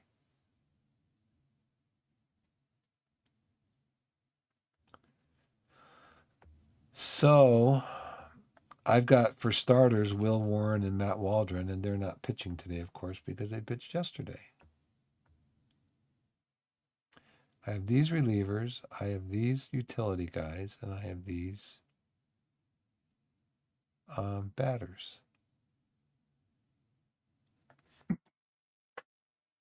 So keeping in mind that I've been playing this game for about 3 weeks, let's look at my roster from yesterday, how it did. So I've got the same roster set up. It won't let me set a new roster up. I should have done that the first thing. So tomorrow I will do that first thing after I log in. But you can see here, I got 414 points yesterday. 414 perfect points I gained from playing this mode of the game. So they were added to my perfect points total. Look at the leaderboards for yesterday. The top player got 624 perfect points, and it goes down by rank. Come all the way to the bottom, find out where you were at. I was tied for 160th with 414 perfect points. And that's because, in large part, Andy Pages got me half of my perfect points. He's center fielder for the Los Angeles Dodgers. He got me 199 perfect points because of his game yesterday. So the game, it'll tell you here that batters earn 4 perfect points for a single, 6 for a double, 10 for a triple, 15 for a home run, 100 perfect points, additional 100 perfect points if they have 3+ home runs, I guess, in a game. And it goes down, it tells you all the perfect points that you're earning down here. Well, I'm going to tab out over here to MLB for yesterday.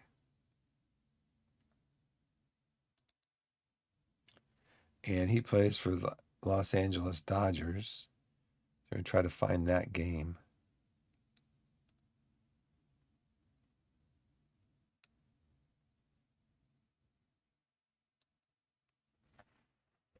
Mm-hmm.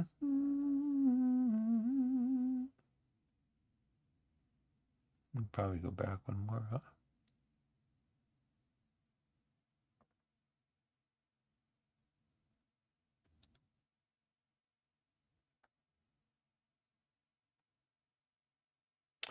Yeah, so Andy Pages was the player of the game.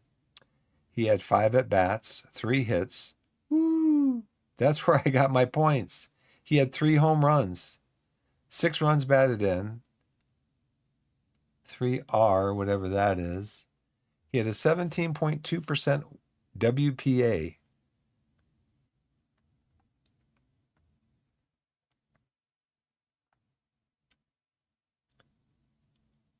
Yeah, the Dodgers beat the Astros 12-2. So if we look up here at the leaderboard from yesterday, or at my roster from yesterday, you saw he got me 199 points. So I'm not sure. Where is... I'm not sure if I got 45 points from his home runs and 100 bonus points for his 3 home run games. That'd be 145. He how many RBI did he have? He had 6 RBI, so that's 36. So he had 145, 175, 181. He got me 199. Let's see if there's a box score here. Here it is.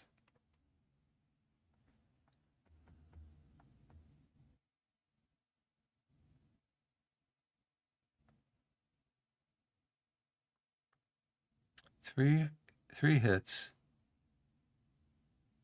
6 RBI. He what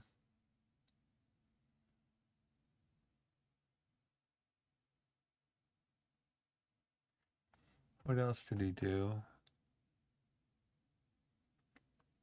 2 out RBI.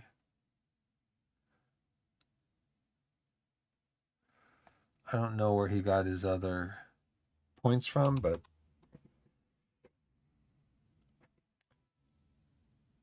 I'll download this one now. But anyways, I was coming in here to set my roster for today. Oh, we got a win. 56-35. We're still 21 ahead. Let's see if we're still in the lead. We are in the lead for the league.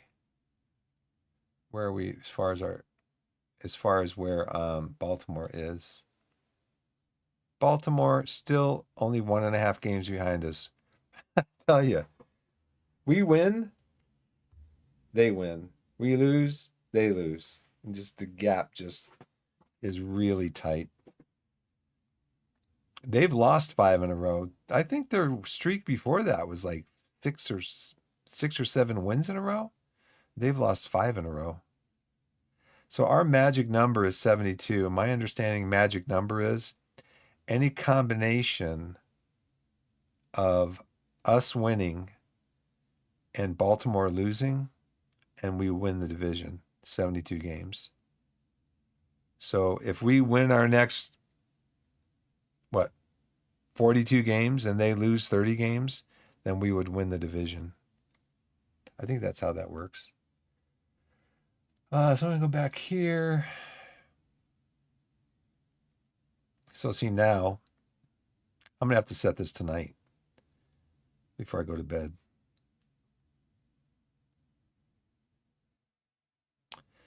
Let's see. This is current submission for tomorrow. Let's see what the schedule is for tomorrow.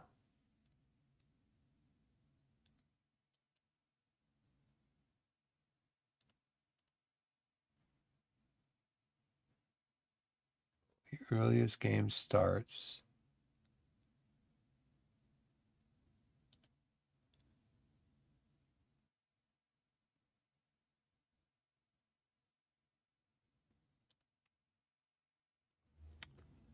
Okay, 6:10 Eastern, which is 4:10 our time.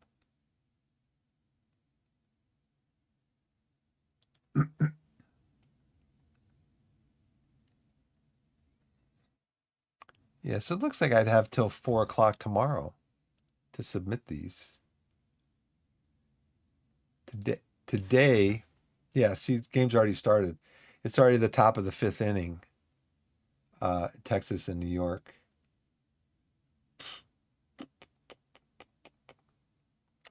Missed it. So anyways, this is what you do anyways. I missed it. I'm sad. But what are you going to do? You come into Perfect Team Live, PT Live. You come over here. It shows you all your live cards. Now, if you look at your collection, you can do a filter where you can look at all types of cards.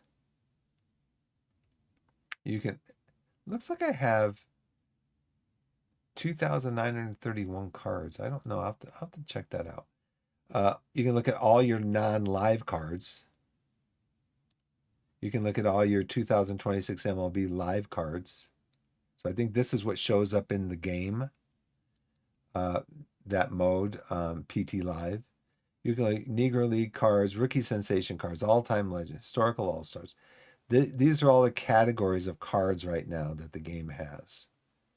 You can look at all these cards. You can just look. I just want to look at this one card here. So where's only active cards?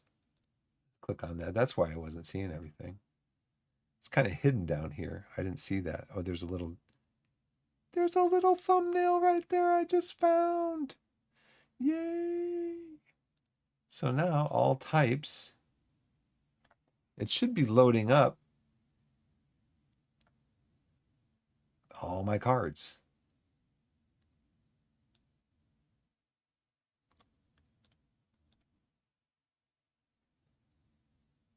Card types, all tiers, all players, duplicates. It's going to show me all my active, reserve, and inactive cards. It's still showing only 1,418 cards. I don't know why in that other one it shows battery. It shows filter none, all types of cards. See, it says 1417 of 2930. Oh, I bet you this is 2,931 cards that are in the game. And there's 1,869 non-live cards in the game, and I have 713 of them. Okay, I get it.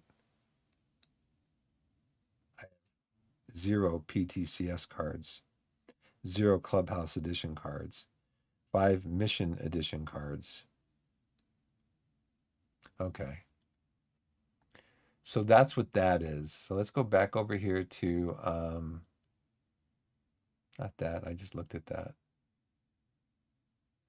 What was I looking at before here? I can just go back.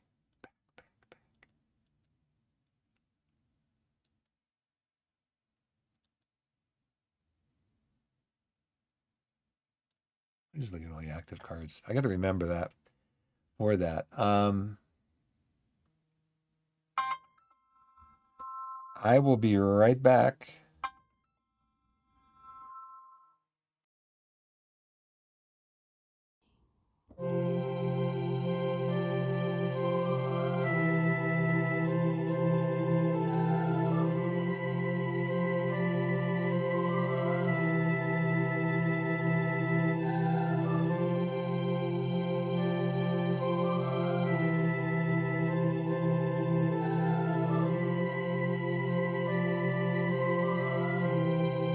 I'm back.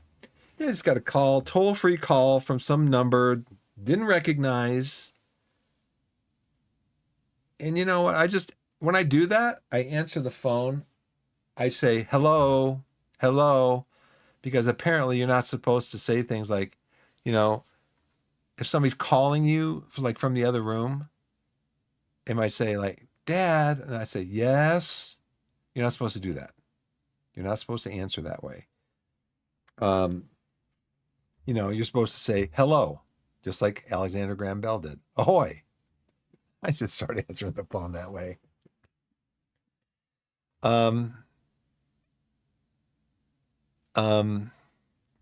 Yeah, so I'm just not going to any more answer phone calls if I don't know who's calling. If they don't have an information up there about who's calling, I'm just not going to do it anymore.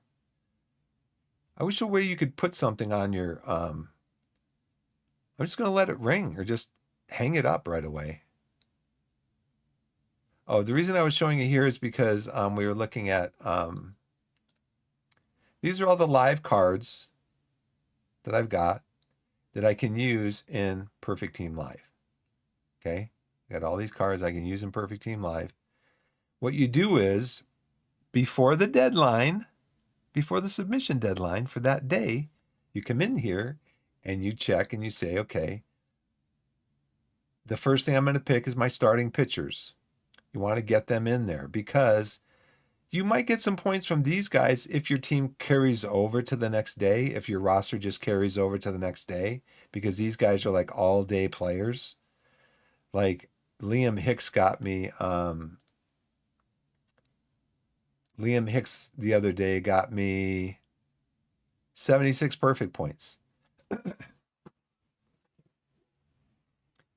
Well, I had him in my roster, so I'm like, wow, he's really good. Because the catchers I picked before that, Campusano got me 0 points. Bailey got me 0 points. Hicks got me 76. So I'm like, well, I'm going to pick Hicks for the next. And I actually recommended to somebody else. Have you seen Liam Hicks? He got me 76 perfect points. And so he said, oh, yeah, look, he's really good. I think I'm going to put him on my roster. And he was a streamer, too. A really well-known out-of-the-park baseball streamer. So I have to apologize to him this afternoon when he streams. I said, he got me 76 perfect points yesterday. So I left him on my roster he got me 76 perfect points on Wednesday. And he said, oh, okay. So I left him on my roster for yesterday, and he got me 7 points. But Andy Pages, who got me 22 perfect points on Wednesday, he got me 199 perfect points. The way that I found out, at least how I'm going to do it initially, is you go to MLB Baseball. You look under stats. You leave everything at the top, all the sorting and stuff. You just leave all that there. And then you go to over on the very far right column is, let's see if I can do this without. Yeah, I guess I can do this.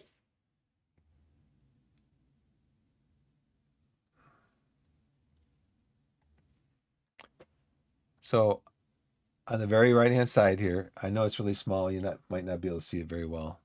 But you click on this to sort it by the best. So if you sort it, you can come down here and you can see that Liam Hicks, his on-base percentage and his slugging percentage are really high. Anything over 800 is considered exceptional. And he's at 945. So these cards right here, I don't own any of them. I think I have Christian Walker. So let's go back in. You know what? I got to go in and fix this too.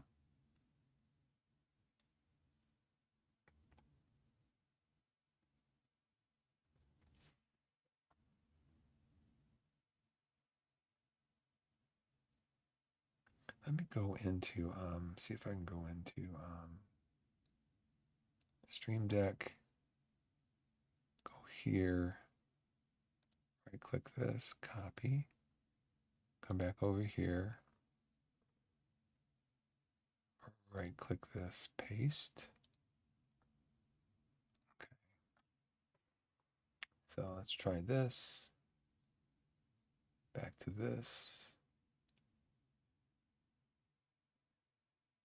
Okay, I think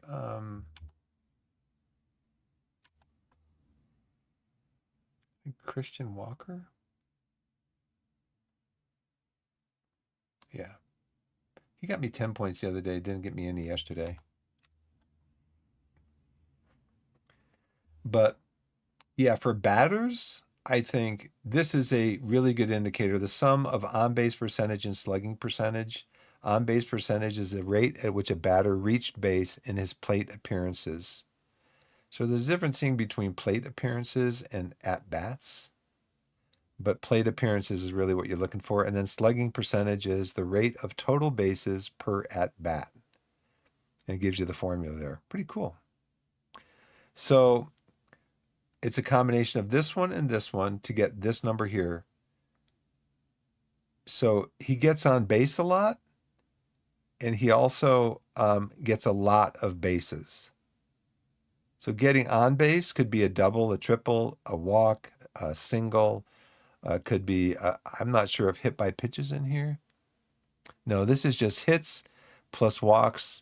Oh, yeah, plus hit by pitch divided by at-bats plus walks plus hit by pitch plus SF. Sacrifice fly? I don't know.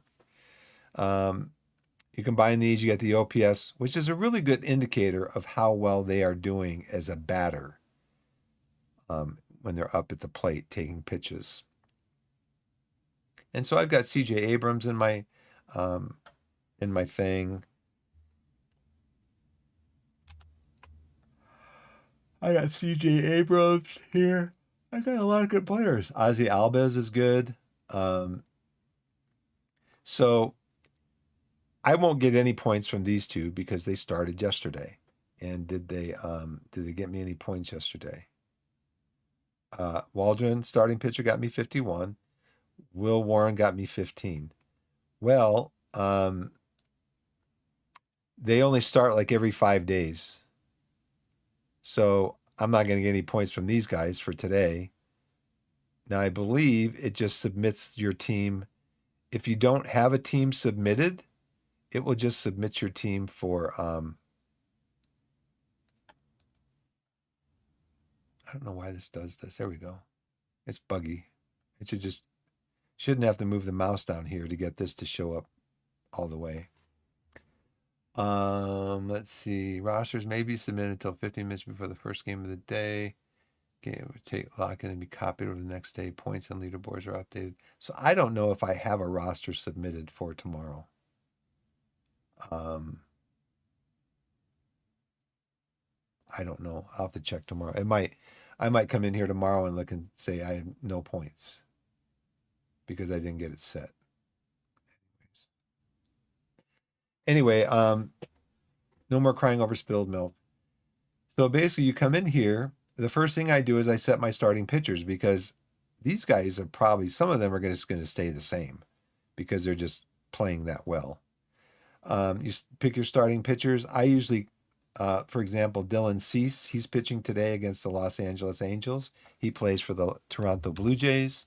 So what I do is I come in here to, let me find the page first.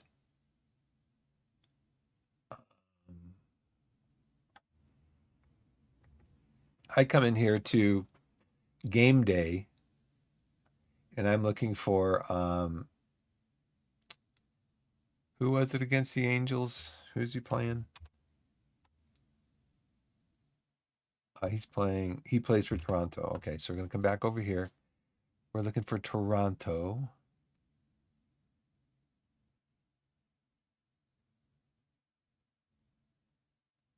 I don't see him in here.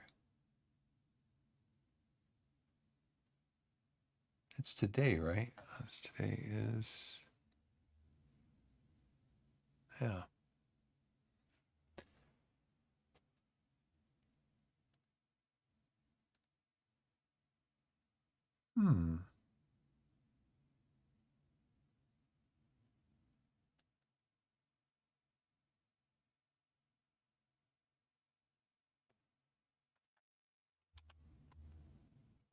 Yeah, the Blue Jays against the Dodgers. I wonder if this is looking at So I don't show the Blue Jays in here.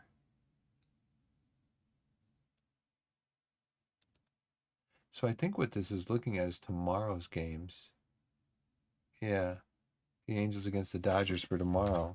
So basically, this is telling me that Dylan Cease is projected tomorrow, because this is for submission date of tomorrow, not for today.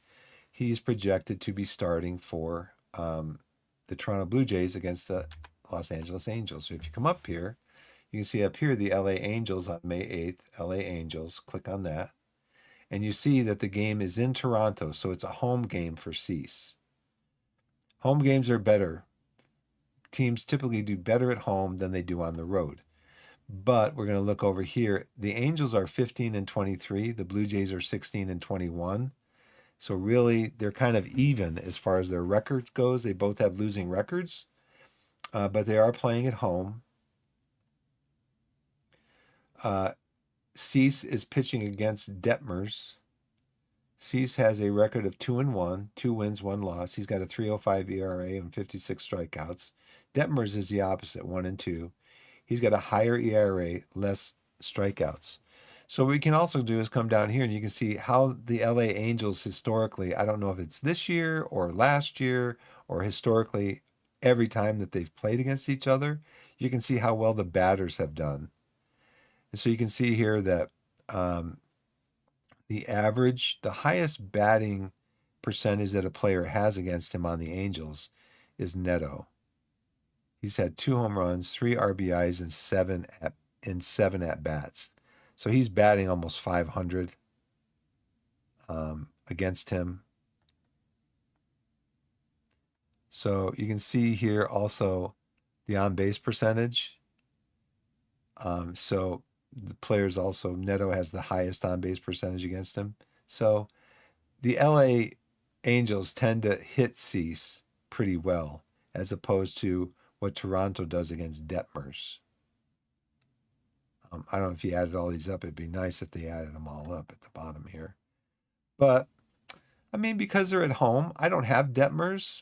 I mean, I could always look for the next card. Let's look for the next card. Jesus Luzardo. He plays for the Phillies against Colorado. Now, right there, I'd probably pick Luzardo against the Rockies. He's a very good pitcher. His overall value is 92. And let's go and look at that for tomorrow. Colorado and Philadelphia. They're playing at home. So that's a bonus for Luzardo. He's 3-3 with a 5.09 ERA and 51 Ks. Dollander is 3-2 with a 3.38 ERA and 42 Ks. How well have Philadelphia hit Dollander? Not much information on that one. How well have the Rockies hit Luzardo? Freeman has 1 RBI and 5 at bats, but he's got, 3 hits and 5 at bats? He's got 1 hit and 5 at bats, 1 hit and 5 at bats. He's got 2 hits and 4 at bats. Because they're at home, I would probably pick Luzardo.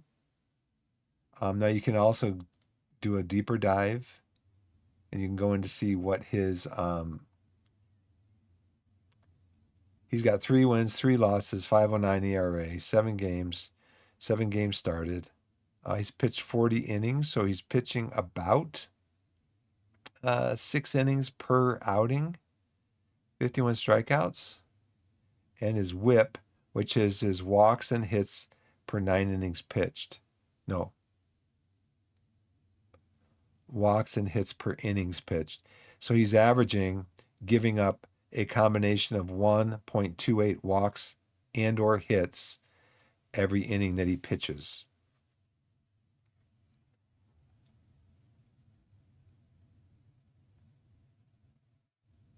See if it's got it down here. Yeah. Walks plus hits per innings pitched.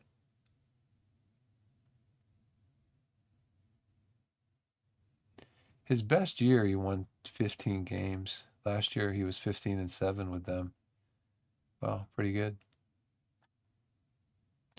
So I would go in and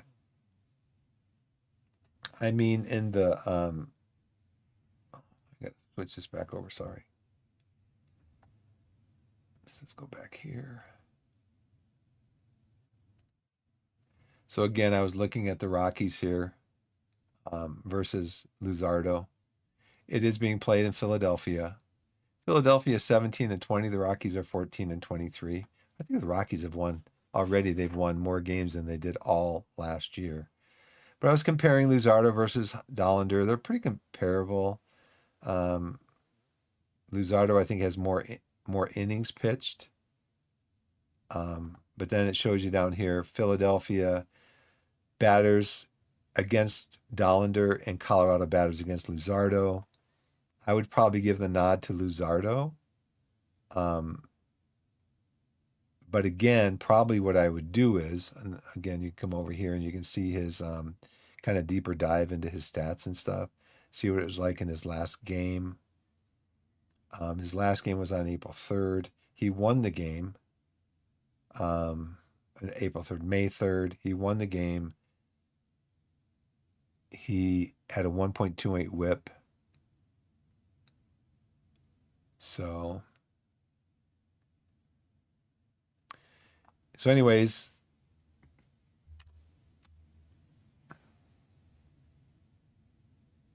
I might keep looking in that case. Kumar Rocker. Now, these are not all of my starting pitchers, but these are all starting pitchers that are projected to start the game. Because again, starting pitchers only start games once every 4 or 5 games, 5 or 6 games, depending on the rotation that they have. So Kumar Rocker tomorrow is playing. He is a Texas Ranger against the Chicago Cubs. So we can go ahead and take a look at him.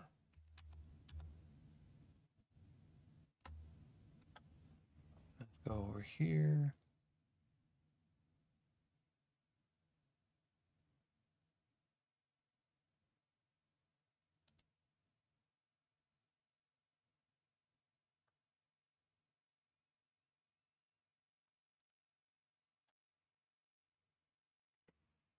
Okay. So we have Rocker. It's to be determined who the pitcher will be for Chicago. But Rocker's 1-3, 4.71 ERA, 24 Ks. We have no information on him.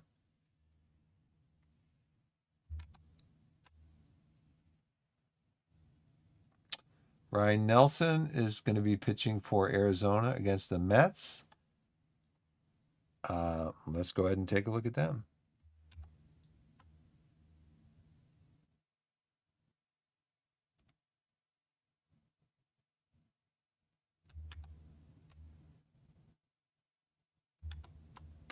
So it says they haven't determined yet a starter for Arizona.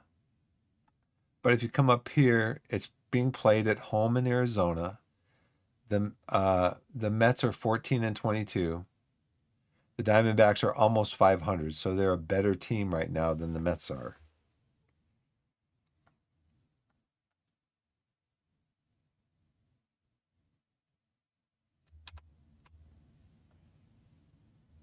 Got Sean Burke for the White Sox against Seattle.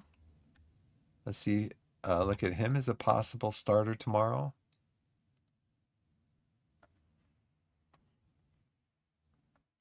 Game is in Chicago. The White Sox are 17-20. Mariners are 18-20, so pretty comparable teams as far as wins, losses. It says here that Hancock is going to be starting for Seattle. Because it's at home, based on this, I would probably have to give the nod to Burke.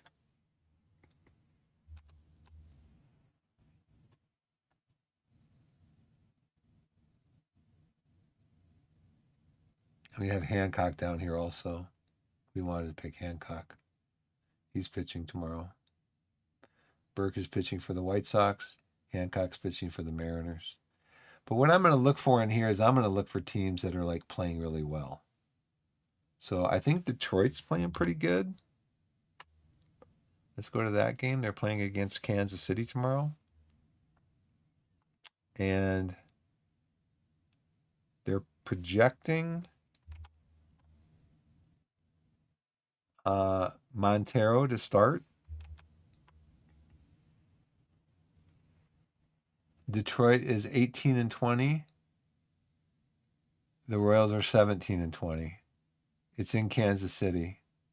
I don't have Bubik in my collection. Looks like they hit okay against him.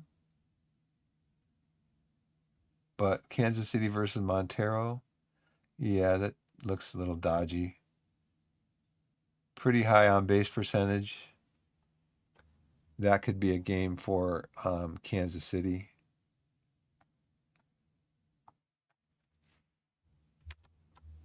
There's really not a lot of good games here because none of these teams are playing really well. So I'd probably stop around here or here. I would probably pitch one of these guys. I'd probably pitch Luzardo against Colorado.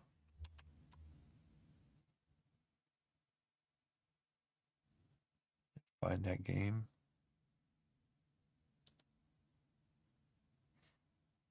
It's in Philadelphia. Game's in Philadelphia. He pitches a lot. He's got a 3-3 record. And Colorado historically is just not very good, especially their pitching. So I would probably pick, if that was me, I'd probably pick, I'd pick Luzardo. I'd pick Luzardo. So what you do is you just drag him over here like this, and then you pick out another starting pitcher that's projected to start. I'll take a look at these tonight or tomorrow. And then you go through your position players, the same thing. Now you can also filter the teams by hide players on teams without a scheduled game. So this would be for the 8th tomorrow. So say you want to look at catchers, but you want to only see the you want to see just the teams that have games scheduled.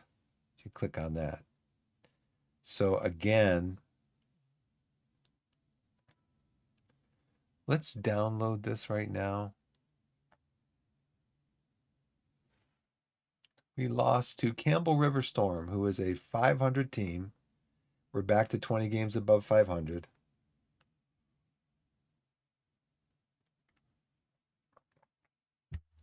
We lost 7-5 with Gilbert taking the loss.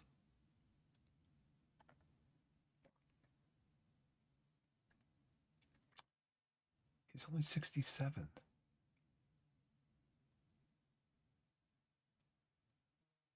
I don't understand why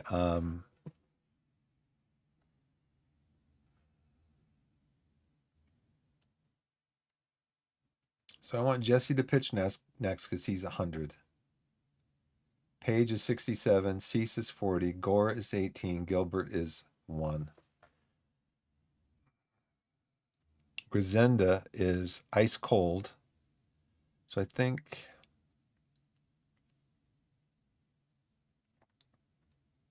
who's got my best stuff? Akisto. So I'm going to make Akisto my other closer. Grisenda, you can be long relief, avoid high leverage.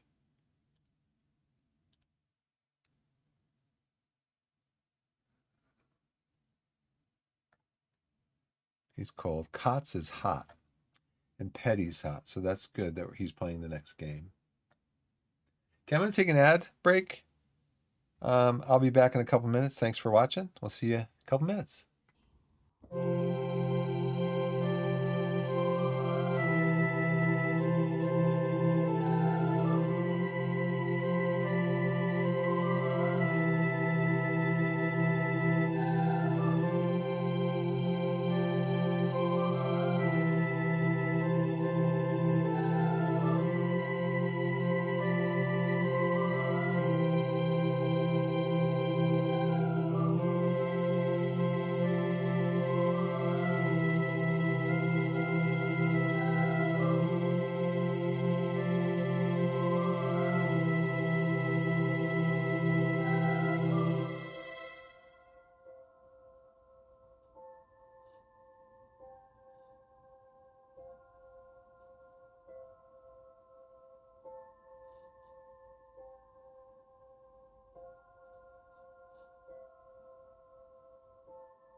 Okay, I'm back already.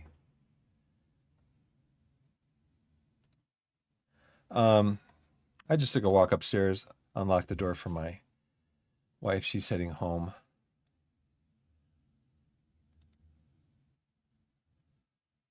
Cots, I'm just going to leave him where he is. I could actually... Let's make Cots our closer.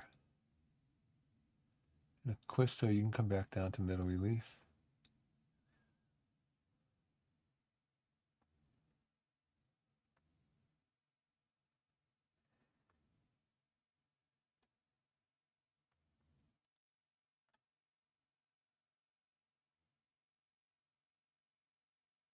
Okay. Anyway, so that's kind of how that works on PT Live. Let's go back into here. Let's look at our lineups. Alonso is hot. He is in our, he's hitting cleanup in both of our right-handed and left-handed lineups. So we're just going to leave him where he is. Petty's hot. Grisenda. We might just put on here, avoid high. Let's go over here, put him on middle relief, and just tell them that use him less often.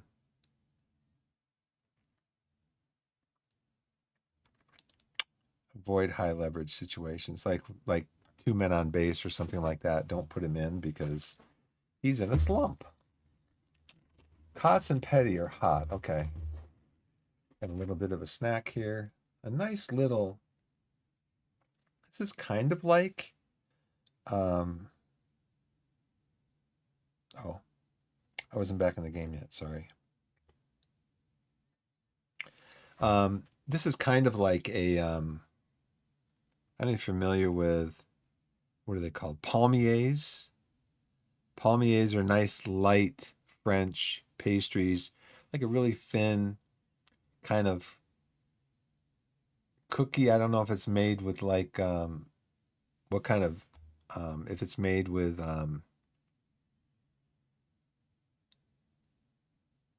croissant, what you'd make with a croissant, but it's like, it's tightly,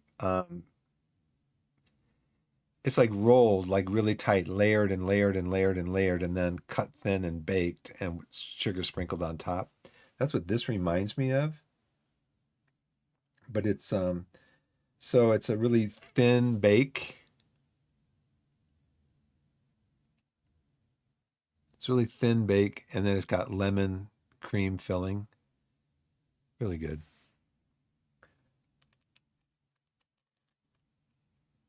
Mm.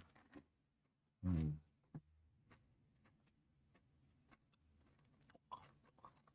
So everything looks okay. My lineups. Mitchell Murray's tired.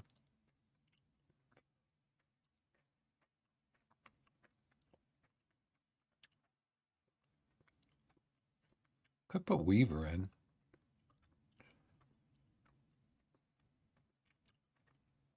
Maybe I'll do that. I'll give Murray a rest.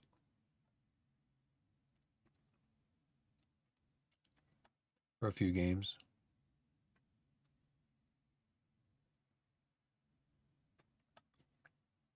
Let's go to our standings. We're still in first by a game and a half. Wow. Baltimore's lost 6 in a row.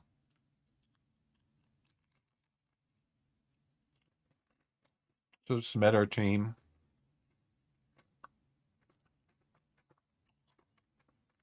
I really get a chance to show you the I want to do this before we go. Collection missions.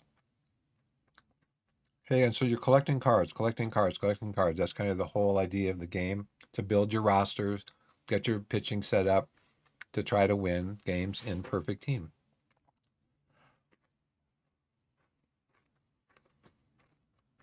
In my opinion, one of the best ways to spend your perfect points is to get complete missions. This mission is called Stray Days. You need 19 of 20 out of 24 cards. And if you complete the mission collecting the cards that you need, you get an artifact pack, which will give you an artifact that you can then use to level up variant cards. And then you'll get 2 standard packs. Well, again, standard packs are worth 1,000 perfect points each. So I could just buy 2 perfect packs or 2 standard packs and spend 2,000 of my 2,117 perfect points on those. Or I could try to complete this mission. Now, some of these 19 cards that I've collected have come just from opening packs. I don't know if the game actually tells you the difference. And some of those have probably come from me buying cards, because I try to be very, I buy cards. I'll show you at some point. I'll show you how I buy cards. Whether it's the right way or the wrong way, that's another matter. I could try to complete fishes and get an artifact pack and 2 standard packs. I could complete this mission and get 2 silver packs. This one will give me a live collection reward, all-time legend George Harper, Philadelphia something, runs off here. Now these are kind of fun. These are live level 2. I've already completed most of the live level ones. Completing live level 2s, get some more rewards. And they're kind of fun because you actually get ballparks. And then I think you can use those ballparks in the franchise mode of the game. You can use those historical ballparks. So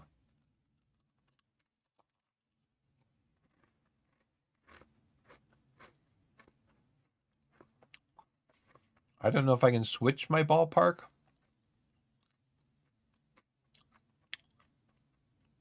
Now that I've got those other ballparks to try to better match up with batters and stuff that I have.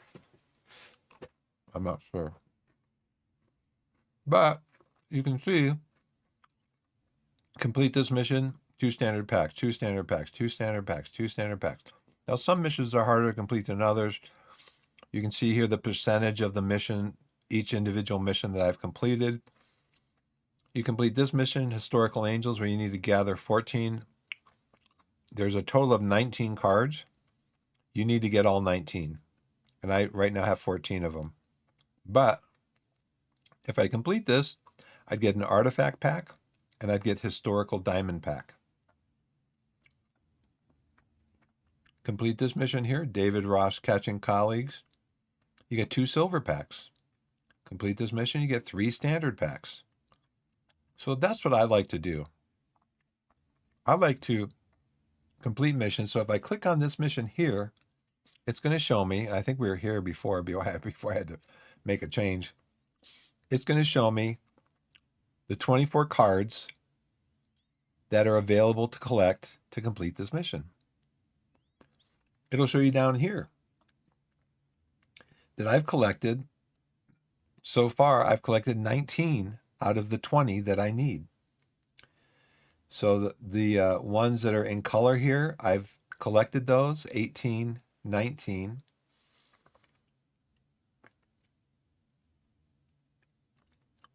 Out of the 24 that are available. I need to collect 1 more of these cards. Well, apparently there's no Dick Green cards on the auction house or in the card shop.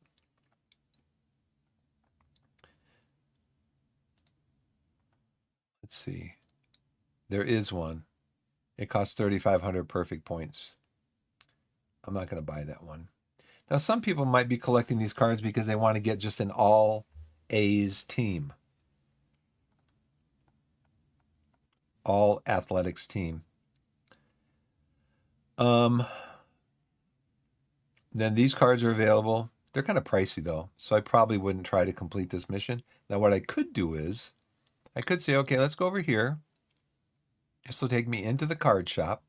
See the highlight right here, the regular card shop. And it tells me this guy, Rube Wahlberg, and I've already showed you all this. What I could do is I could try to find the lowest priced one, $13.80, and put in a bid for that, a new buy order. Now, the last 10 sell price on these is really high. I don't want to spend that much to complete this mission. So I'm just going to go back to the collection missions and click on the next one. I need to collect one more card out of the 14 cards that are available. And that would be Super Utility Jerry Brown. So let's click over here. I could buy that card now with 1,000 perfect points. I could use 1,000 of this. For that, completing that mission, I would get 2 standard packs. So I could spend 1,000 and get 2,000 worth of cards plus the artifact card. Or I could come over here, since this is the only card, the last card that I need, and the highest buy order right now is 450. I could come down here to new buy order, and I could say, I'll put up 475.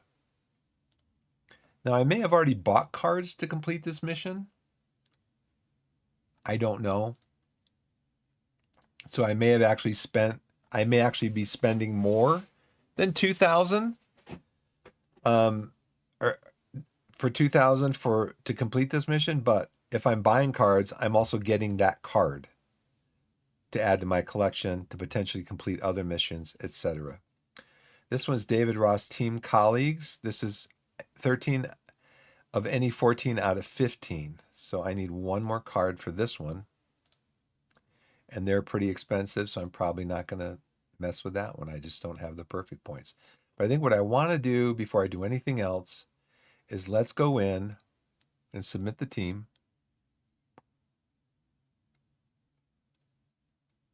Let's open some card packs. So right now I've got whatever it said, and I've got a perfect pack. And I've got these 2 artifact packs. So let's go in now to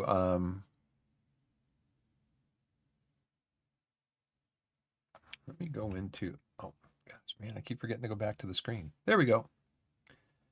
I just was saying about these collection missions.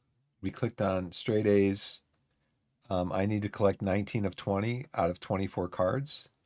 So there's a total of 24 cards available. I've collected 19 of them. There's 5 more cards available, but they're all kind of out of my price range. Buy now. I could put in offers for them. If I do that, you can see over here that the highest buy order is more than I want to spend on these cards. So I'm just going to pass on that. We also checked out the fishes event mission.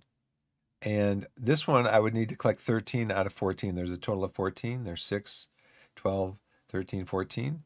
And just click on there. And I could put in an offer for this one. I'm not really sure I want to do that right now. So let's go down to collection mission again. We looked at this one, the David Ross Team Challenge. You need to collect 13 out of 14. Basically, we need 14 cards out of the 15 that are available in this mission. I've already collected 13. But the other cards are very expensive, so I would probably pass on that one also. I could go down and look at one more. The Philadelphia Phillies live collection reward, all-time legend, right fielder George Harper. I need 3 cards to complete that mission. So let's see, how many cards are available? So I need 3 more of these 8 cards that are left.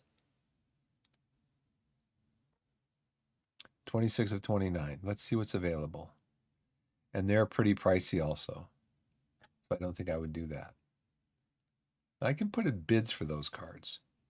San Francisco, 23 of 27. I need 4 more cards out of this. But one of the things is I would get Ken Henderson, which I would get a silver pack plus Ken Henderson, who's an 85 overall rating card. I need 4 more cards. Now you see these cards aren't too bad in price here.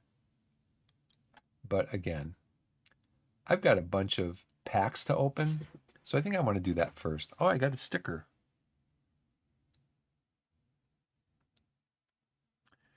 Live Mission Silver.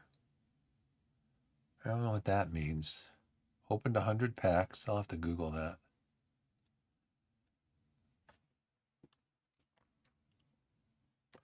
PT Live yesterday, 414 points. I was 160th. It's got, I guess they can't fit a dash in there or a slash. I had 414 points, and I was 160th in the competition. My team ranking yesterday did go up 1. I'm in low bronze. I think if I can win more than 100 games, I might get promoted.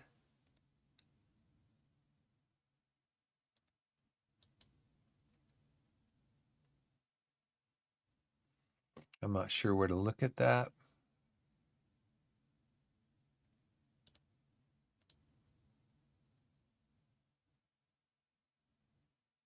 Perfect Team Universe, that's where. So this is where we are right here. Low bronze, 134, 30 teams.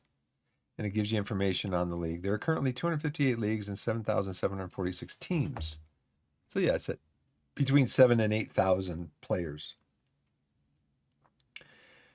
You can drag this all the way out this way, drag it out this way. Your Mile High Mets are competing in low bronze 134, which is a low bronze league level league.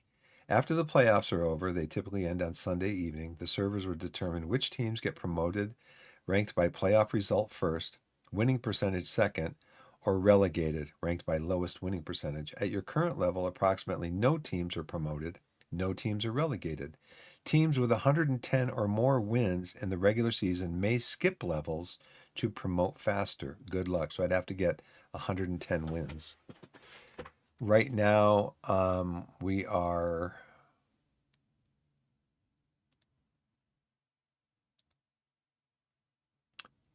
$92 games. We've won 56. So we're at a 609 winning percentage.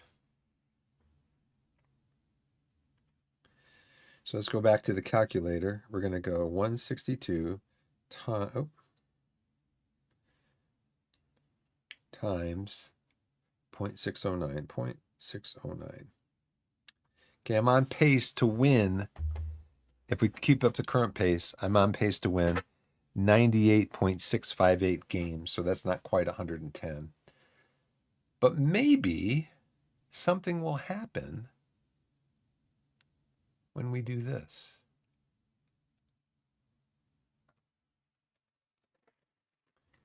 I have 13 packs of standard cards. I have 5 packs of silver cards.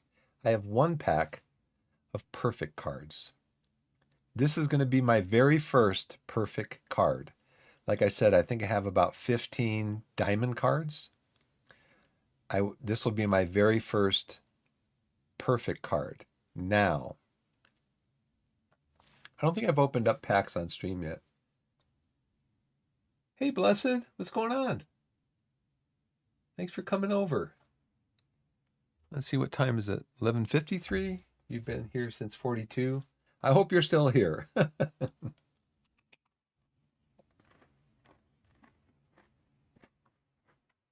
I'll be right back, though, because I want to do something here real quick.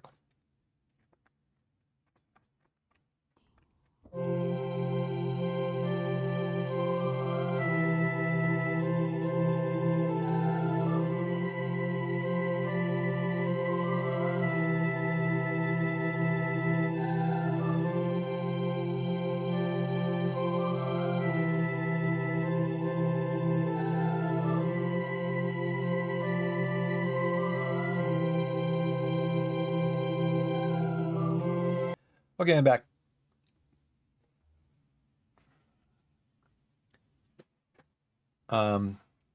So you can see here, standard pack. You're guaranteed to get at least one bronze card. So you're going to get iron cards, bronze cards. You're going to get iron cards, and you're guaranteed to get at least one bronze card. However, you can still get silvers. You can still get gold. You can still get diamonds. I have not seen a perfect card come out of a standard pack yet, though. So I see bronze all the time. I see silvers come out. I get golds. I get diamonds. But I have yet to see, like I said, though, out of all the packs, over 100 packs that I've opened, I've only opened packs with maybe 10 diamond cards.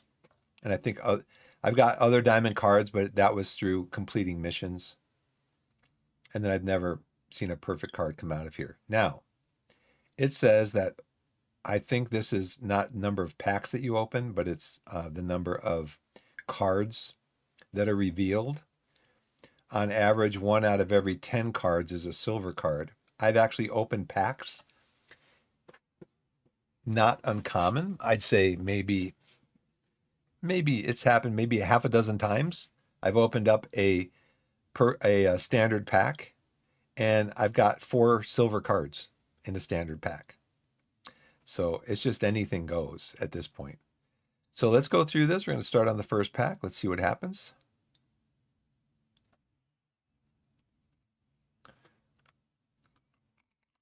All right. We got iron, bronze, iron, bronze, or iron, bronze, iron, bronze, bronze. Now, some of these cards I don't have yet. Now, this one, if we were to sell it, it would tell us it does not appear in any of our active collection missions. This card does not appear in any active collection missions. So this, you can see, this is a high bronze card, 67, but there's no missions that include this card. I'm still going to hang on to it, though. The game's been out for about a month and a half, I think.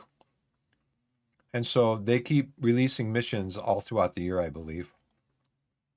So Michael Kelly, though, we've got him. This is a duplicate. It tells you here it's a duplicate. It tells you up here it's a duplicate. There's no buy orders for him. The top sell order is 6. There's actually 4.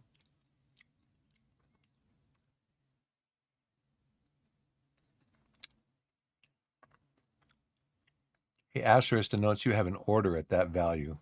There's no asterisk here, but it does say there are 4 sellers, number of active orders at that value. There's 4 people that want to sell the card for 6 perfect points. I'm not going to bother. I'm just going to sell it a quick sell for 5. This one, same thing. There's only 1 buy order. There's a top sell order of 7. A low, I guess you should say, it's a low sell order. The lowest sell order is 7. The highest buy order is 6. If these things ever match up, if this person ever decides, and they can change their buy order to a 7 and get one of these cards. There's 3 cards that are being sold. If they ever do that, then they would get the card. They'd have to raise their buy order to 7, though. But I'm just going to quick sell mine for 5. It's a duplicate. Got another duplicate over here. This one is actually 26. The minimum buy order or sell order that you can put in is 26. The last 10 sales have been 41. The current lowest sell is 43. So guess what I'm going to put in there? I'm going to put in 41. I'll be fair about it. Okay, this one, same thing. I just put in 33. Because remember, there's that 10% fee, 10% tax. Now, I'd be interested to know, where does the tax money go? You know, where does the tax perfect points go? Does that go into a kitty somewhere? So now we have the next pack we open would be a standard pack. We can select the next pack if we want to. We have 18 standard packs left. And let's open the next pack. We got a diamond. So diamonds are, you can see here we got 3 iron cards, 1 bronze card, 1 silver card. I already have this card. He's really good. And we have 1 diamond card. So diamond cards, again, iron, 40 to 59, bronze, 60 to 69, silver, 70 to 79, gold, 80 to 89. So this is a silver card, gold, 80 to 89, and diamond, 90 to 99, and perfect 100 to 105. So I hope this is a high diamond. Be nice if we get, instead of getting like a 71, we got like getting a 91, we got like a 99. Let's see what it is. And we got a 99. Peyton Toll. He's going to probably go into my, I wonder what his stamina is. Yeah, he's going to go into my rotation. Now, the last 10 sales of this card have been 22,000. The average price of the last 10 sales is 22,000 points. I could get a lot of points for this, but I'm going to keep it because I think he's going to be going into my rotation. He might start pitching for me later today. Okay, no buy orders. The lowest sell order is 9. I'm not going to, you know, just sell it for 5. Okay, this one's a little different. Average price of the last 10 sales is 112. The current low sell order is 114. So let's go 112. Let's put it right on the money. This one again, a little higher. He's very good. He's a very good player. I don't know if he's in my, I think he is. I'll have to check. Top buy order is 195. Low sell order is 350. The average price of the last 10 sales is 402. So yeah, I can go like 325 on this one.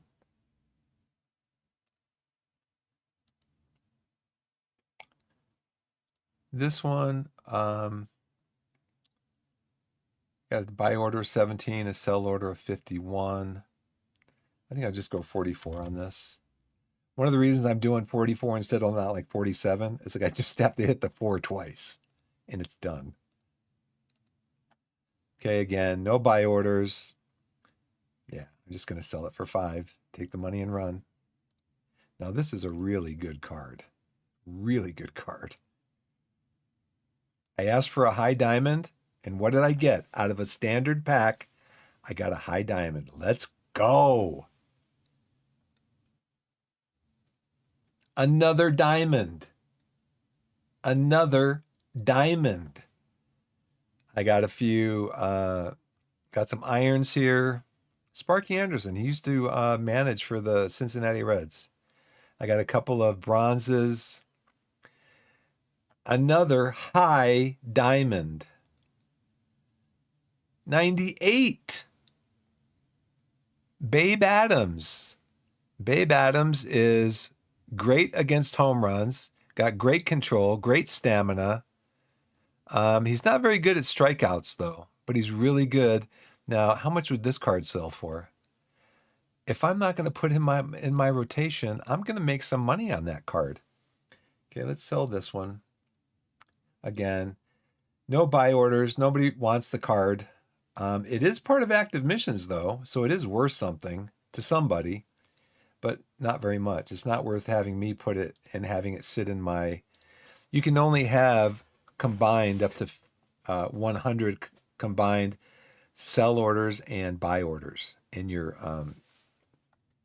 maybe you can have a max of 50 each sell and buy orders in the card shop. But I just try to keep the low ones out of there.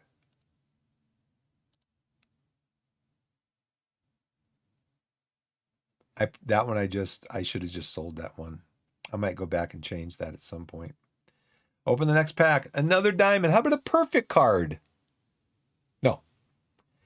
Okay, so we have irons and a bronze. That's the one bronze that we're guaranteed when we open up a standard pack. The rest of them are iron, but they're ones that I don't have. Let's see. This card is part of a mission, so that's good. I don't own the card yet. I do now, but it's part of a mission that I'll be able to complete at some point.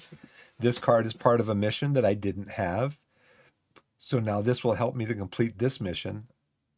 I've already completed the live level 1. I still need to complete the live level 2, and this gets me one card closer to completing that.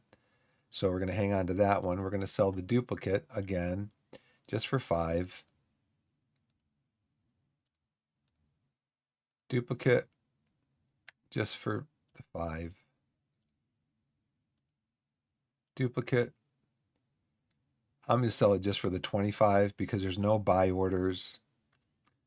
I mean, it is needed to complete some missions, but I just rather take the points so I can buy new cards to complete missions, that kind of thing. And then this card, Rico Garcia, he lets me complete. I've already completed the level 1 Baltimore, but I still need to complete the level 2 Baltimore. This gets me one card closer to doing that. Let's go to the next pack. Yeah. Yeah, and then he later managed the in the Cincinnati Red glory days, Pete Rose, Johnny Bench, Tony Perez. I forget what their pitching rotation was. Yeah, I already have this card. But yeah, he was a good manager. So we got one silver,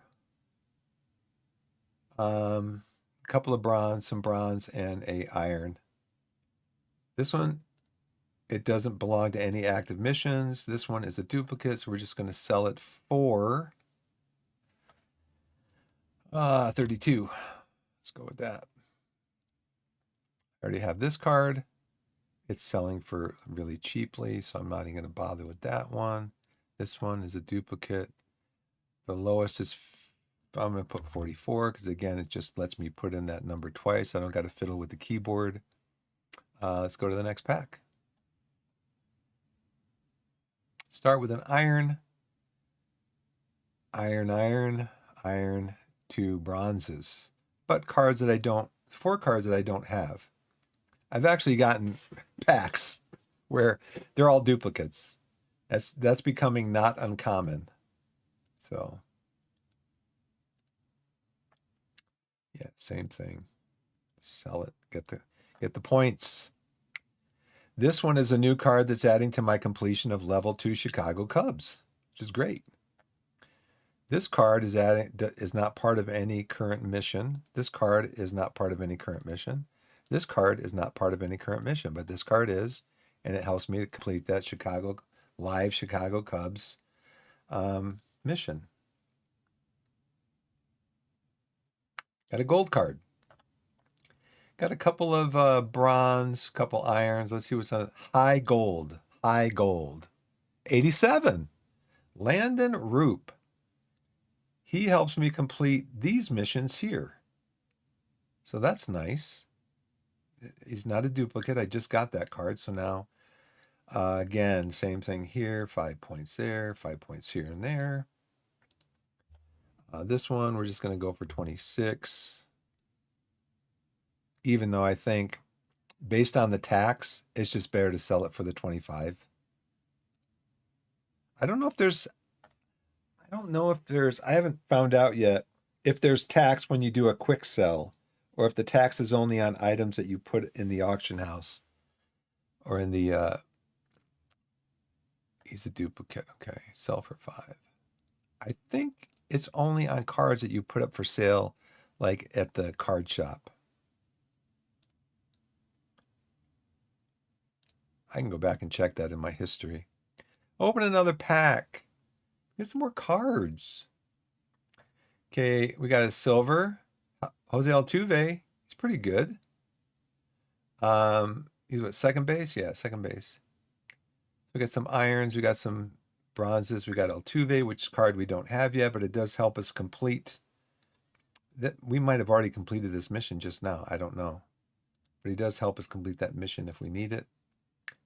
We're just going to sell it for 5. We sell it for about 15. I'm so used to just selling these cards for 5 just because I don't want to. I think it's better just to take the 25 points. There's no interest in it. There's no buy orders for it. This, we've already completed both of these missions. So we can quick sell that one for 5. This one, no active missions. Again, no buy orders. And you can see people that have just started listing the price lower and lower and lower. I'm just going to take the 25 points for it. Open another pack. Gold. Gold. Okay, we got 2 irons, 3 bronze, and a gold. Now remember, in these standard packs, we're only guaranteed to get 1 bronze card. So you could get all irons, or you could get gold, you could get diamond cards. There might be a perfect card waiting in here somewhere for us. We'd like to see a high gold card come out of here. 84, middle of the pack. Do we need this for any missions? There's no missions on this one. But I'm just going to hang on to it because, like I said, they might do missions later in the year. Again, nothing really here for Steve Wilson. Again, nothing here. There's no missions. But this is a duplicate. We already have this card. So this card is a duplicate of the same card that we already own, which has already been included as part of this 65% completion of this mission right here. So again, I think I'm just going to take the 25 perfect points for that one. Come over here. We'll just, again, no buy orders. Right now, the lowest sell order is 26 perfect points, which is what the lowest, that's the minimum price that you can put on a sell order for this card. If I try to put in like 25 or 20, it won't take it. It's got to be at least 26. But I can just take 25 perfect points and run. And let's go open another pack. Another gold, another high gold card. Okay, we got some bronze here. We got some iron here. Let's see what the gold card is. 86. It's on the high side of high. All right. Does he help me complete any missions? Yes, iconic number 19s. He must have worn number 19. 8 of 42. So he helps. He helps complete the thing. So we're going to sell that for 5. This is a new card. There's some buy orders for him because it helps complete these missions. But it also helps me. So this is 1 card closer to completing this mission. Level 2 Chicago White Sox? White Sox, yeah. Sorry, Cub fans. This one, we're just taking the 25. It's a duplicate. This one, we're going to just take... We'll do the 33. It's a duplicate. Okay, open the next pack. Okay, we got bronze and iron all the way across. Does this help me with anything? Nope, no missions on that one. But again, we'll hang on to it. I've already completed both of these missions. I'm going to put this one up for 33. Yeah, I'm just going to sell this one. Now, this card here was part of missions. Now, I could just sell the card, and then the card, I guess, is gone. I don't know if the card goes back into like if there's an algorithm that says, out of the 3,000 cards right now that are available in the game, somebody sold this card, and so it goes back into the algorithm for turning up in other packs. If I put it up on the market, if I put this card up on the market, it helps somebody complete this mission, which then could work against me if they're going to complete that mission, get a card that helps their team play against me and beat me. So again, in this case, I just, unless it's going to be worth some real money to me, then I'll just put it up for, now this one, I could put it up for 30. Just say, you know what, if you find that card and you buy it for 30, thanks for helping me out. And then you can try to beat my team if you want. Yeah, nothing here. Okay, let's open another pack. Okay, we got bronze and iron. And all are duplicate except for this one, Mel Almada. Not part of any missions, but some people want him for some reason. Maybe family members or whatever. Hey, Grandpa Mel. Grandpa Mel is in this baseball game. You gotta get the game. It's really cool. Let's just go with 100. No, let's go with 99. That way I only have to hit the 9 twice. Yeah, I mean, some people want this card. Doesn't appear in any missions. Normally it would just sell for 6 perfect points, but some people want it maybe because it's a new card. This one is way higher than what I was saying, so we're going to go 133. Again, I only have to hit the 1 and the 3 twice, and then we're done. Okay. This one, we're going to go for 20. I'm just going to sell it. It's not worth putting it up. This card is... Hi! Sorry, just yelling up at my wife. Card sold successfully. Another pack.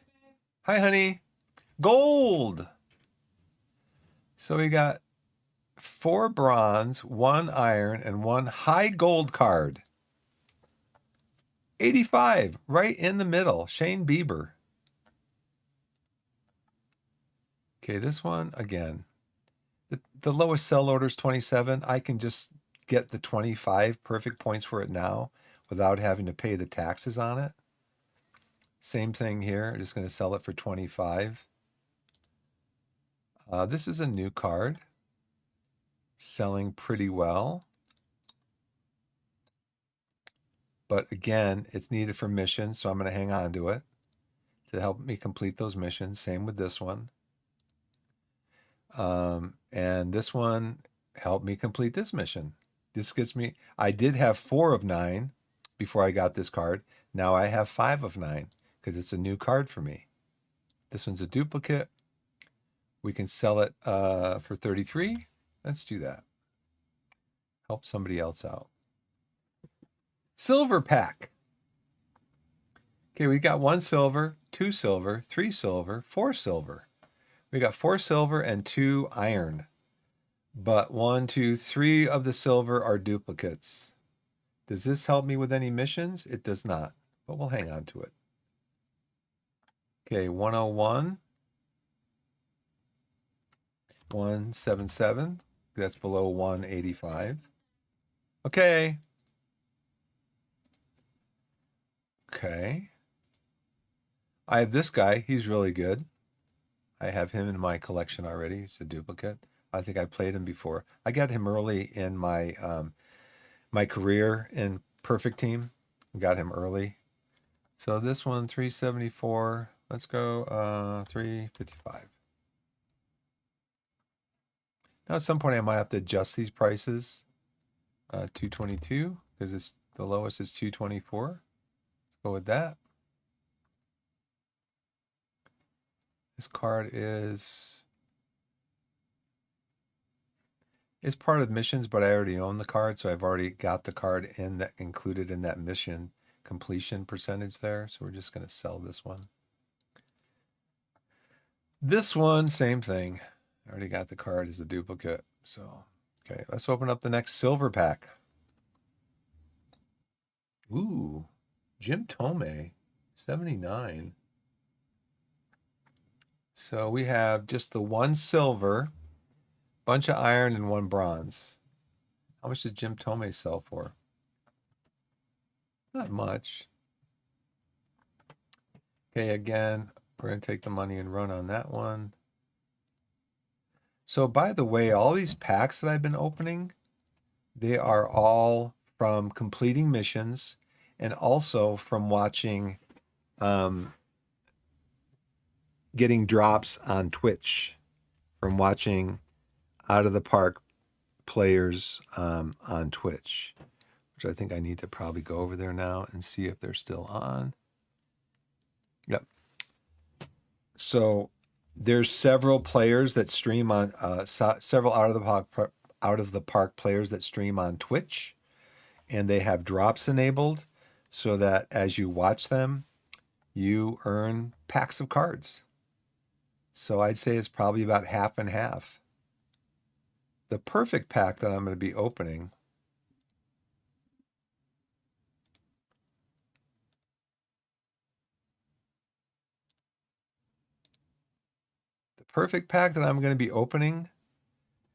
came from a mission.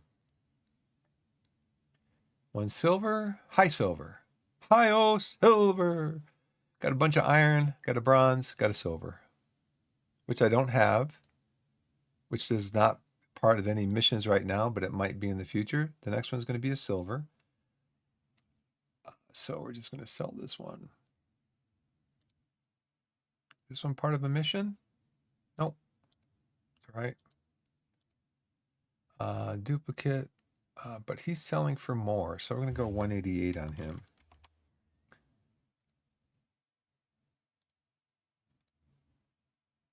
We're just going to take the cash. We're just going to take the cash on that one. Okay, we're going to open up a silver pack. And we got one silver over here. The rest, but this guy is new, and he's part of this mission that I've already completed, both of them. So that's okay. He might appear in another mission, and then I could sell a duplicate, but I want to hang on to him now because they might have him in another mission in the future. So we're going to click on here to get the money for this one. We're going to go over here, just get the 5 perfect points for this one. This one, 42. We'll go 40.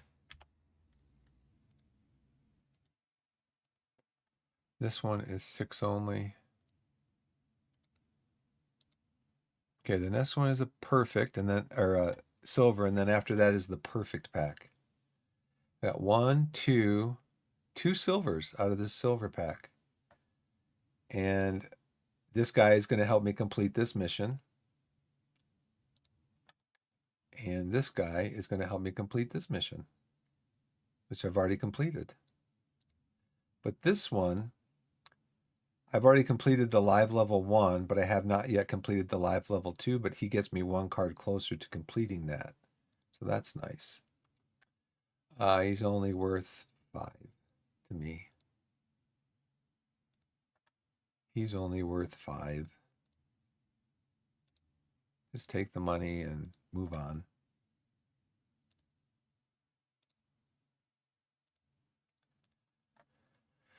Okay, this one is different. Corbin Martin. I've actually bought this card. I don't know how much I bought it for.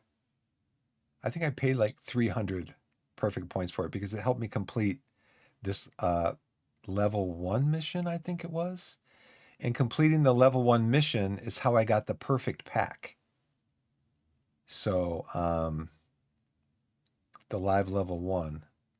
So some missions are just collecting cards. Some missions, there's points values for the cards, and you have to collect a certain number of points value to complete the mission. And some missions are you have to complete other missions. So this mission, I think I had to complete 6 missions. And this is the one that I just completed today. So I completed this mission and got a reward for that. And then this, along with the other 5 missions that I completed, got me the reward that included the perfect pack. So, no, I think you have to somehow be an affiliate or something of Out of the Park baseball in order to, you kind of got to get authorized or something through Out of the Park. It's probably viewership and stuff like that that accounts for that, to get set up to be able to get. I mean, I could always email them and say, hey, I've just recently started playing this game. I'd like to have more viewers if you want to give me, let me do card drops. But see, I think there's windows where for like right now, there's a streamer named Laptop Hound.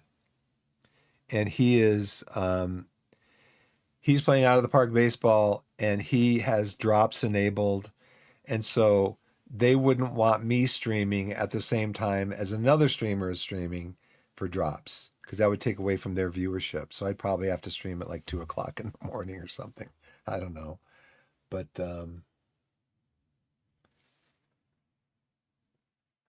okay, so where do we want to put him? The highest buy order right now is 50. The lowest sell order is 750. I think that's 700. Card is a duplicate.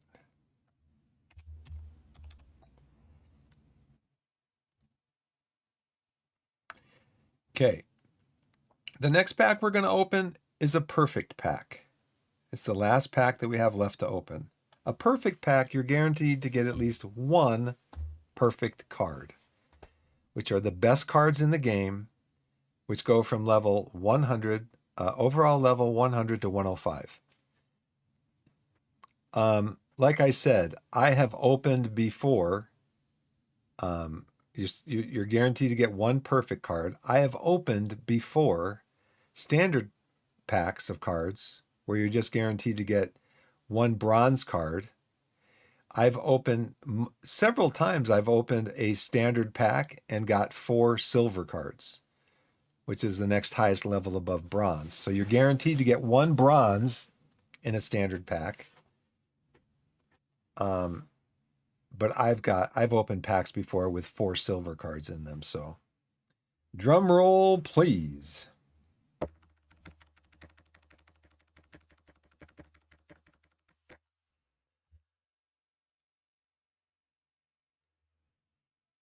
Iron, bronze, and perfect. You gotta love the humor of this game, right? No gold, no diamond, no gold, no silver, bronze, and 4 iron cards. So let's see who this might be. This could be a real game changer, because this could be a pitcher that comes in and just dominates teams. It could be a batter, maybe a switch hitter. A switch hitter, you can play him against either right-handers, left-handers, who's going to dominate games. Maybe it's Shohei Ohtani. Let's see.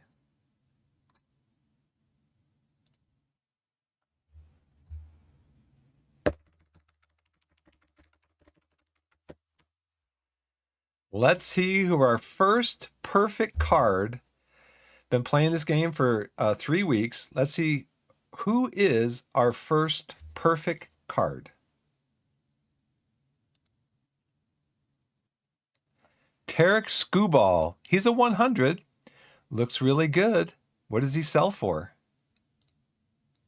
He sells for a lot. He sells for a lot of perfect points. I tell you what, I could complete a lot of missions. I could complete a lot of missions with even 25,000 perfect points. Now, does he belongs to Detroit Tigers. He's going to help me complete that level 2, live level 2 mission. I've seen him in other people's rotations. So let's sell our duplicates and let's get him into our rotation somewhere. Duplicate. Let's just take the 25. Does Walbert help us complete any missions? He does. He's helped us complete the Los Angeles Angels live level 2 mission. Thank you, Walbert. And we got 5 points here. And we got 5 points here. That is the last pack. We're going to return to our bullpen, or he is a left-handed starting pitcher. He doesn't have a ton of stamina, but we're going to return to our starting rotation and see where he fits in. A simulation completed while opening packs. You may update from the main menu to get the updated league file. Automatic roster submission has been disabled. Please submit manually to apply changes to future sims. We lost. So, okay, so we sold this card for 36. We sold this card for 30. We lost, so now we're down to 56 and 36, still 20 games above 500. But we lost to a team that's basically playing 500. They're playing 500 ball. It's another simulation that's just completed. Let's get that file. We lost again to Eastside Stealth, who is another 500 team. Let's go here to our scores and schedule. How have we been doing since? Okay, our last 10. 1, 2, 3, 4, 5, 6, 7, 8, 9, 10. 1, 2, 3, 4, 5. And 1, 2, 3, 4, 5. We're 5 and 5. I bet you our competition is in first place. We have 28 minutes before the next simulation, so we have plenty of time to get. Yep. We were up here for quite a while. And now we are still leading, though, the West Division. So we would automatically get into the playoffs, where this team, the Baltimore Bullets, is like, they haven't been playing very well either. But Pittsburgh is coming up, 8-2. So let's go into our collection. Oh, we sold another card for 169. Lambert. Let's open these card packs. Chris Burke, walk-off home run. October 9, 2005, Houston's Chris Burke smashed this ball to end the longest game in postseason history, an 18-inning walk-off homer that also eliminated Atlanta from the 2005 National League Division Series. Amazingly, the fan who caught it had also caught teammate Lance Berkman's grand slam earlier in the 7-6 victory. Isn't that ironic? So, Houston, Lance Berkman hits a grand slam, and it was caught by this fan, who then subsequently caught the home run that won the game for Houston. That is so ironic. World Series Championship jewelry, 1906. Before rings became the standard for championship jewelry, baseball awarded watch fobs and lapel pins to its World Series winning players. This White Sox diamond-crested gold fob from 1906 with red, white, and blue enameling is among the most detailed and engaging championship emblems of the pre-ring era. Interesting. So now what you can do is you can use these artifacts to boost up your variant cards.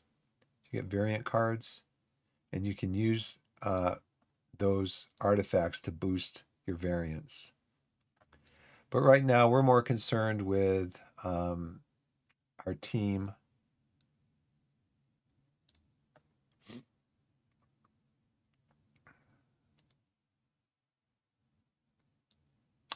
So you can see our perfect card is not over here yet.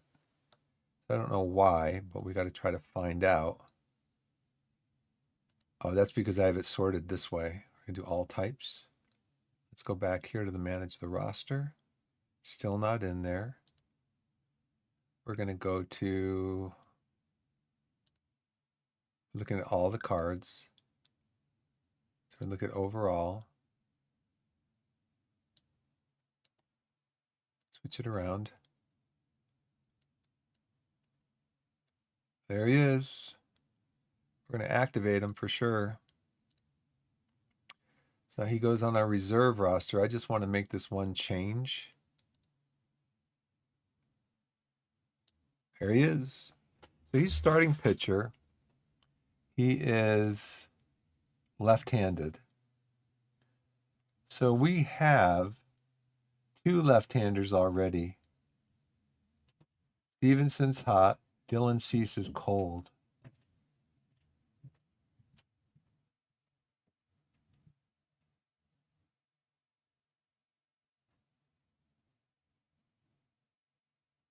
Why is Dylan Cease cold? He's in the slump. So I think what I'll do is I'll just take Cease out. Let's compare him. Pair him with starting pitcher. What was his name again?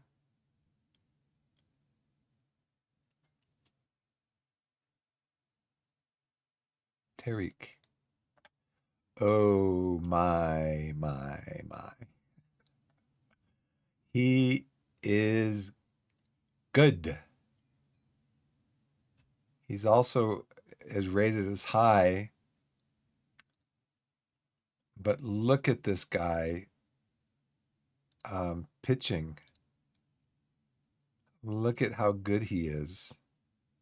He's got 5 pitches, all over 115. Fastball, slider, curveball, changeup. So yeah, I think let's see if we can look and see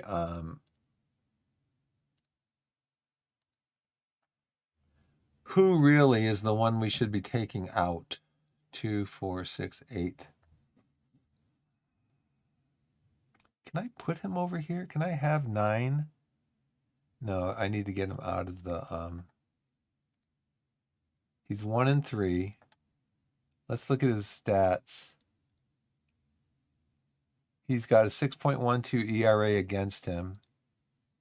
Batters are batting .324 against him. He's got the highest BABIP. He's got the highest WHIP. Yeah, so WHIP is walks and hits per inning. So he's giving up an average of 1 walk and or hit. No, I'm sorry.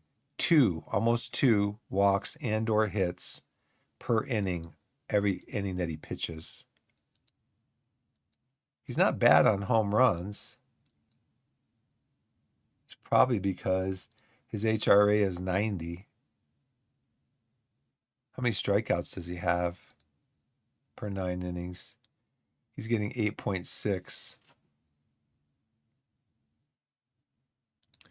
This number is really low. ERA is like the old school number. He's giving up an average of 6.12 runs per average for an average 9-inning game. But they say that this is a adjusted earned run average is a better indicator, and he is actually towards the bottom of that. The higher the number, the better. So you can see, so down here, Tyler Clippard, the normal ERA number, he's only giving up an average of, if he was a starting pitcher, he would be giving up 1 run per 9 innings of pitching. And Cease is giving up 6.12. And then if you go over here to the ERA plus, Tyler Clippard has got the highest number. So this is the higher number is the indicator of a better pitcher. And then Cease is all the way down here. FIP is something to do with fielding. And then WAR stands for wins above replacement. So that indicates and Cease is at a 0.05. So that indicates wins above replacement indicates how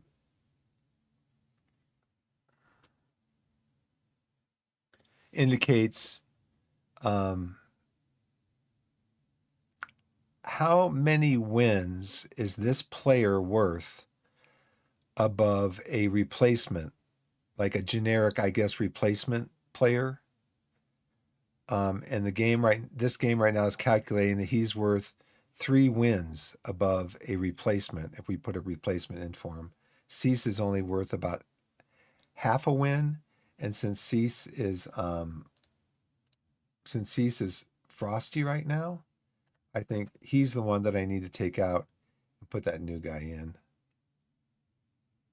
So Cease is going to be coming out.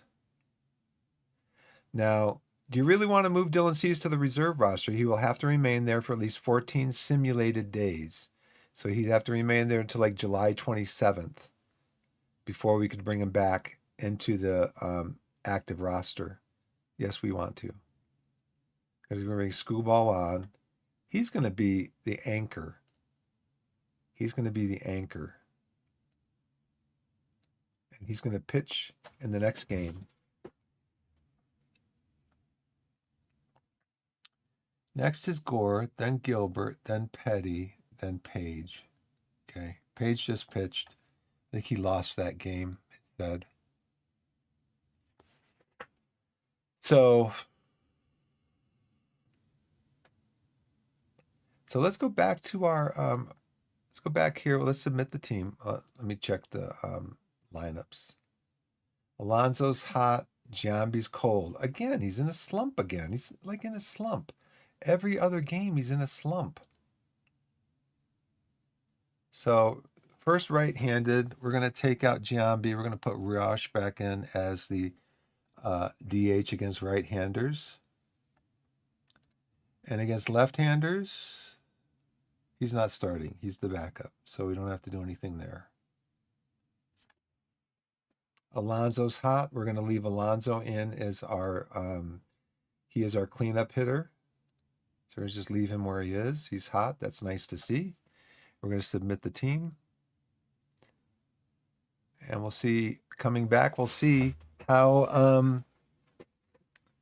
well Scooball plays. I'm looking forward to it. But in the meantime, let's go back to our collection and kind of look at that. Okay, we're looking at all the cards. We don't have any filters on. We're looking at all types of cards. We're looking at all card tiers, looking at all players. We're looking at all our active, reserve, and inactive cards. And we could generate a report if we wanted to print out 10 pages of information on our printer. We could do that. But what we're going to do is we're going to look at only our reserve roster. And we're going to sort, come down here, and we're going to start doing inactivate cards.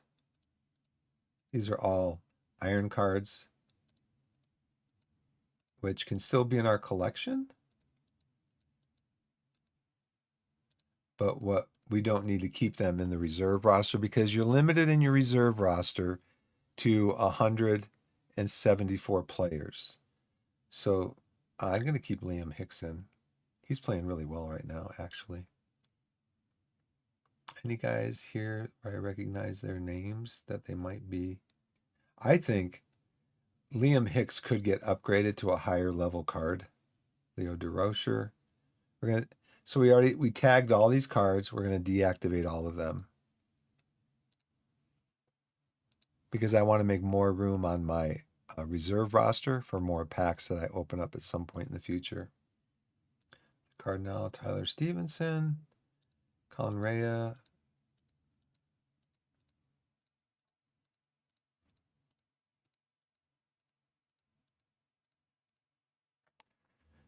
Okay, they're all on the reserve roster now.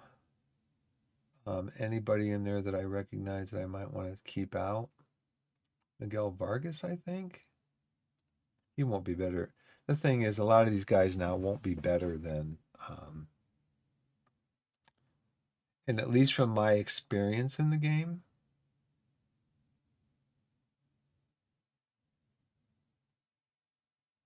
Mark McGuire got all kinds of power, but he's just a lousy hitter other than the power.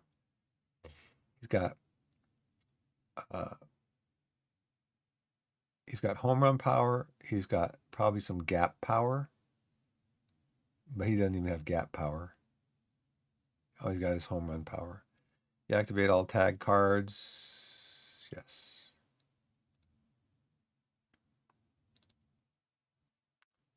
Drag this down here again. We're down to 88 players in our reserve roster, so that's probably pretty good. So now these are the players in our reserve roster that we can. Now I can always reactivate a card to get him onto the reserve roster if I want to bring him over to the active roster. Now we already looked at Korea. He's not as good as my current.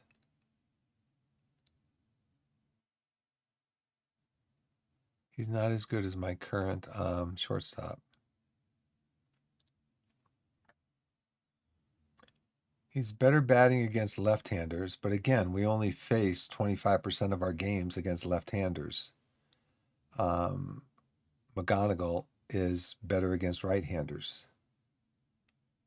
And as far as batting stats go, defensive rating goes, he is much better at shortstop.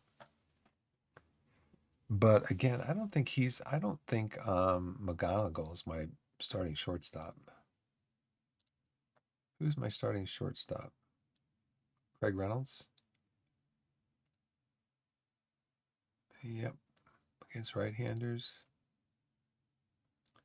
and against left-handers. So let's check him out then against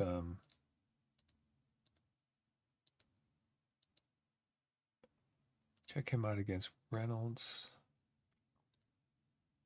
Now he's going to be, Carlos Correa is going to be a much better batter. But you can see it here at shortstop. Reynolds is a utility player. He plays second base, third base, shortstop really well. I mean, I don't know if there's a better player in the game that is good at all these positions, but his batting, is, he's okay and good at making contact with the ball. And he's good on base running and all that stuff. But against left-handers, you can see how much better Correa is. But then Correa can only play one position. He can only play shortstop. So you're kind of limited in what you can do with him. Cease. It's funny because I opened up, I think it was a diamond pack. I got a couple of diamond packs. It was one or two diamond packs, but across those two diamond packs, I got, I think I got 3 diamond cards. And I got, one of them was Eddie Collins, who plays second base. One of them was Bonnie Sorrell, who plays second base. One of them was Johnny Evers. No, one of them was Terry Shumpert. I already had Johnny Evers. So yeah, I got 3 diamonds out of like 2 diamond packs. And I got Terry Shumpert, I got Bonnie Sorrell, I got Eddie Collins, all play second base. I'm like, game. I've thought about bringing Louis Tiant back. But again, Eddie Collins is the best second baseman out of the 3 of these. 1, 2, 3. So Luzardo I took out of the rotation because he was, you can see in 5 games he has 1 win, 1 loss, 73. Oh no, this year he's got 4 wins, 3 losses, 4.4 ERA. He throws left. Well, let's look at Luzardo and see how he's doing. Let's look at Tiant compared to our our other left-hander, who I forget. I think is it Satchel Paige? No, Satchel Paige throws right. Is it Gilbert? No. Is it Gore? Yeah. Okay, you think Satchel Paige, is a better pitcher, right?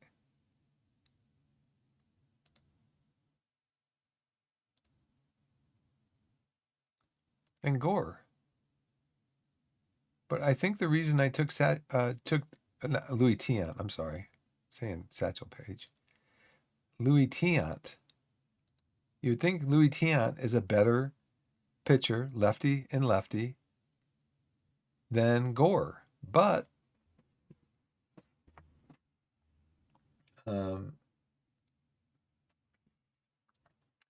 yeah, I mean,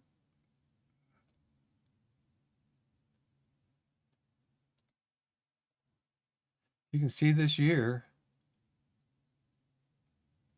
You can see this year.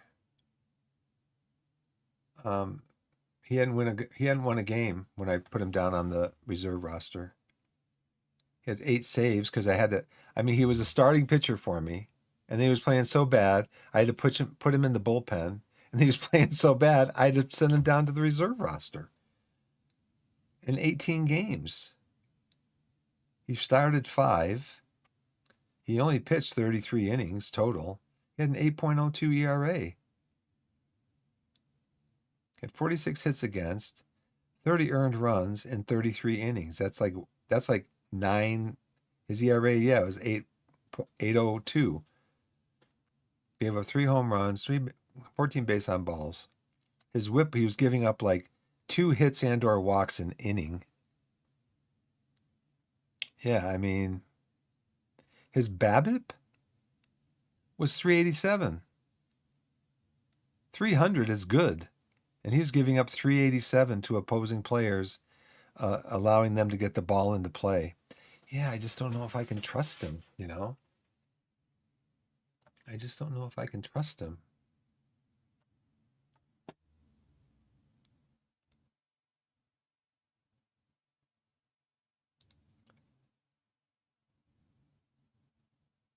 Who else? Luzardo.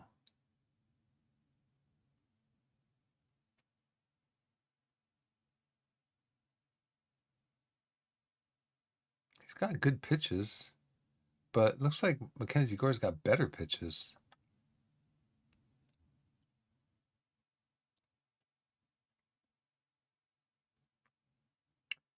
He started 15 games. He was 4-3, 4.4 ERA. His BABIP was 311. He had a 1.6 WAR, which is pretty good. His other ERA number was low, though. He was allowing 1.25 walks and hits per inning. He was getting averaging 8 strikeouts per 9 innings. But he's got good control also, but he was kind of walking 2.5 walks per 9 innings. Not terrible, but yeah, I guess these guys, I mean, I guess what they say is that even their position in the rotation, where they are in the rotation, can impact. It can impact how well they pitch, their position in the rotation.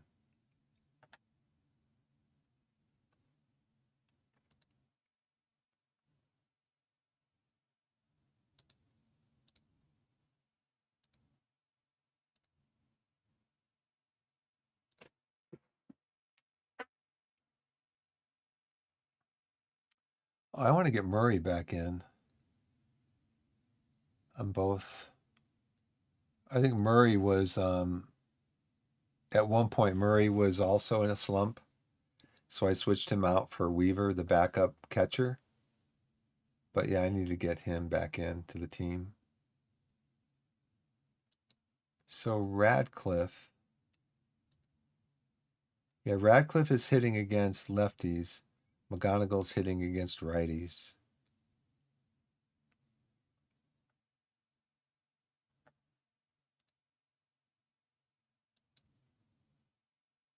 So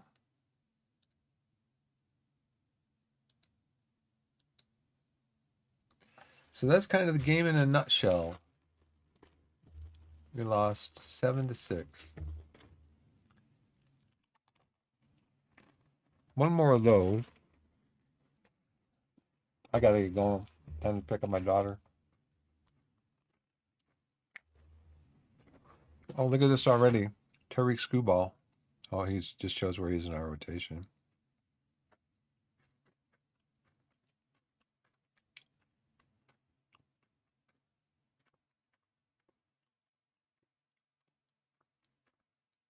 Let's go work.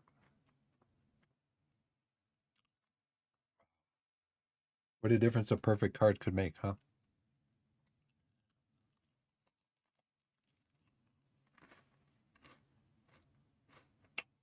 And now, having 3 left-handers in our rotation.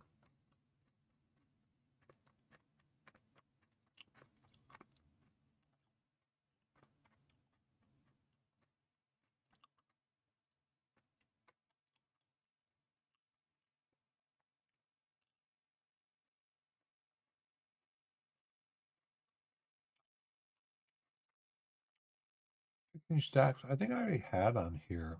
I'm gonna put on here their fatigue level.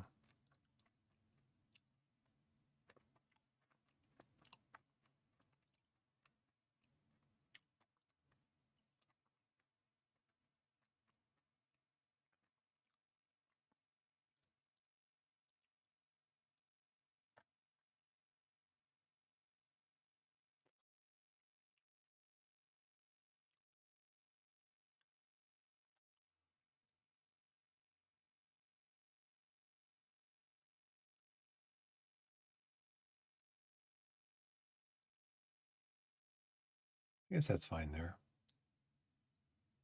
Starting pitcher fatigue level, release pitcher fatigue level. Save this. New. And save as global. Okay, I gotta get going.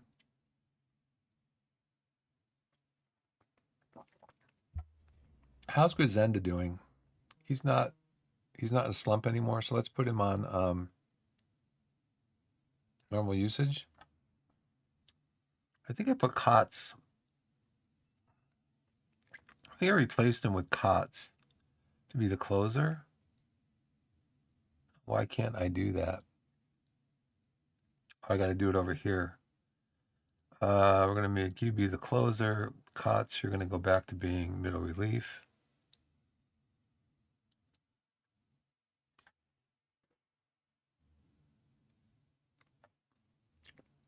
Okay, we'll submit the team. I might just hang out here for a couple more minutes just to see what the result of this is. Let's go to the market. Look at a couple of, let's go to the collection missions. We need one more card in that mission. I have 2 cards that are left. They're really high priced, so we're not buying those. Angels in the outfield, get 4 gold packs. 11 out of 13 cards. Too pricey. Yep. Give me a few more minutes, son. I'll be right up.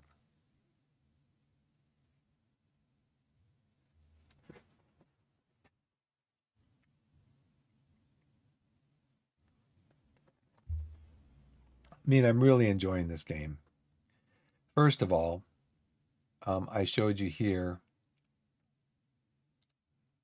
You can buy perfect points. You can go out and buy them. You can spend $20 on 25,000 perfect points. I'm not going to. And right now, I'm pretty much at the top of the league without having spent any money. Now, to get to the highest tier, I'm sure you have to spend money. Now, there might be people that go, you know what? This is my hobby. I'm retired. This is my hobby. I like fishing and hunting and playing baseball. And they invest $1 million maybe once a month, once every couple of months, or $1 million. They invest $500 and do this. I'm retired, but I'm not spending $500 to play this game. I wouldn't spend. Back in the day of Candy Crush, there was a couple of times where to complete a mission, you had to buy. The only way to complete the mission, and they devised it that way, is to buy certain power-ups or whatever. And so, like, to complete like one or two missions, that because I was up to like 125, 150 level or whatever, that's the only way you could do it. And so I spent like $1, $2 per power up. I spent probably less than $5 total on the 2 power ups. And then I was like, the third time I'm getting ready to do it, I'm like, no, I'm not doing this. I am not doing this. And so guess who uninstalled Candy Crush and has not been back there again. But I was saying is that one card, if I ever don't need it again, I could sell that card and I could get 25,000 perfect points, save myself $19, you know? Okay, so let's see how our new pitcher did.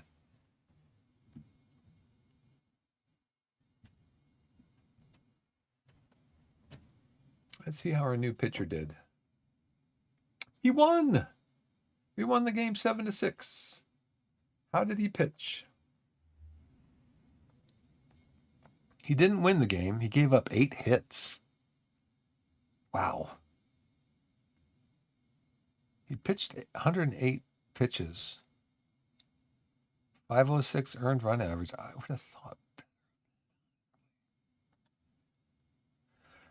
Okay, let's see. Sutton. Bats right. Switch hitter. Switch hitter. Bats left. Bats right. Bats right. Bats right. Bats right. Bats left. So you got 1, 2, 3, 4. 1, 2, 3, 4. Oh, 3, 4. He had 4 lefties in there. We had 13 hits. They had 13 hits. I thought he might get a shutout his first game. Let's go to back here. Collection, manage roster, pitching. Scores at 100. Okay, how are my guys doing for my relief pitchers? Zenda, May. Anybody need rests over here? Nobody's in a slump. So it looks like Alonso is no longer on fire. So let's just submit the team.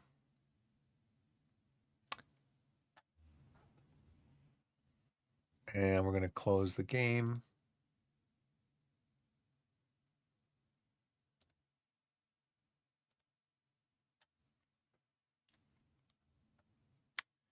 And so, you know, I have yet to get into even the franchise version of the game, like what Football Manager has, you know, where you can take over a club and that. I've looked at it. I played a little bit around with it when I first got out of the Park 25. But haven't really played around with it. Been playing a lot of Perfect Team and stuff, but eventually, you know, I want to play a little bit of the franchise mode too. There's guys online that have hour-long videos, multiple hour-long videos about the depth of the game as far as the franchise side of it goes. So anyways, that's it for me today, guys. I should be back tomorrow morning, wherever you are in the wide world, whether it's morning, afternoon, evening, or night. Put yourself in a position to be blessed and be blessed. And that would include reading Proverbs chapter 3, verses 5 and 6. Trust in the Lord with all your heart. Do not lean on your own understanding. In all your ways acknowledge him, and he will direct your paths. And that'll do it for me.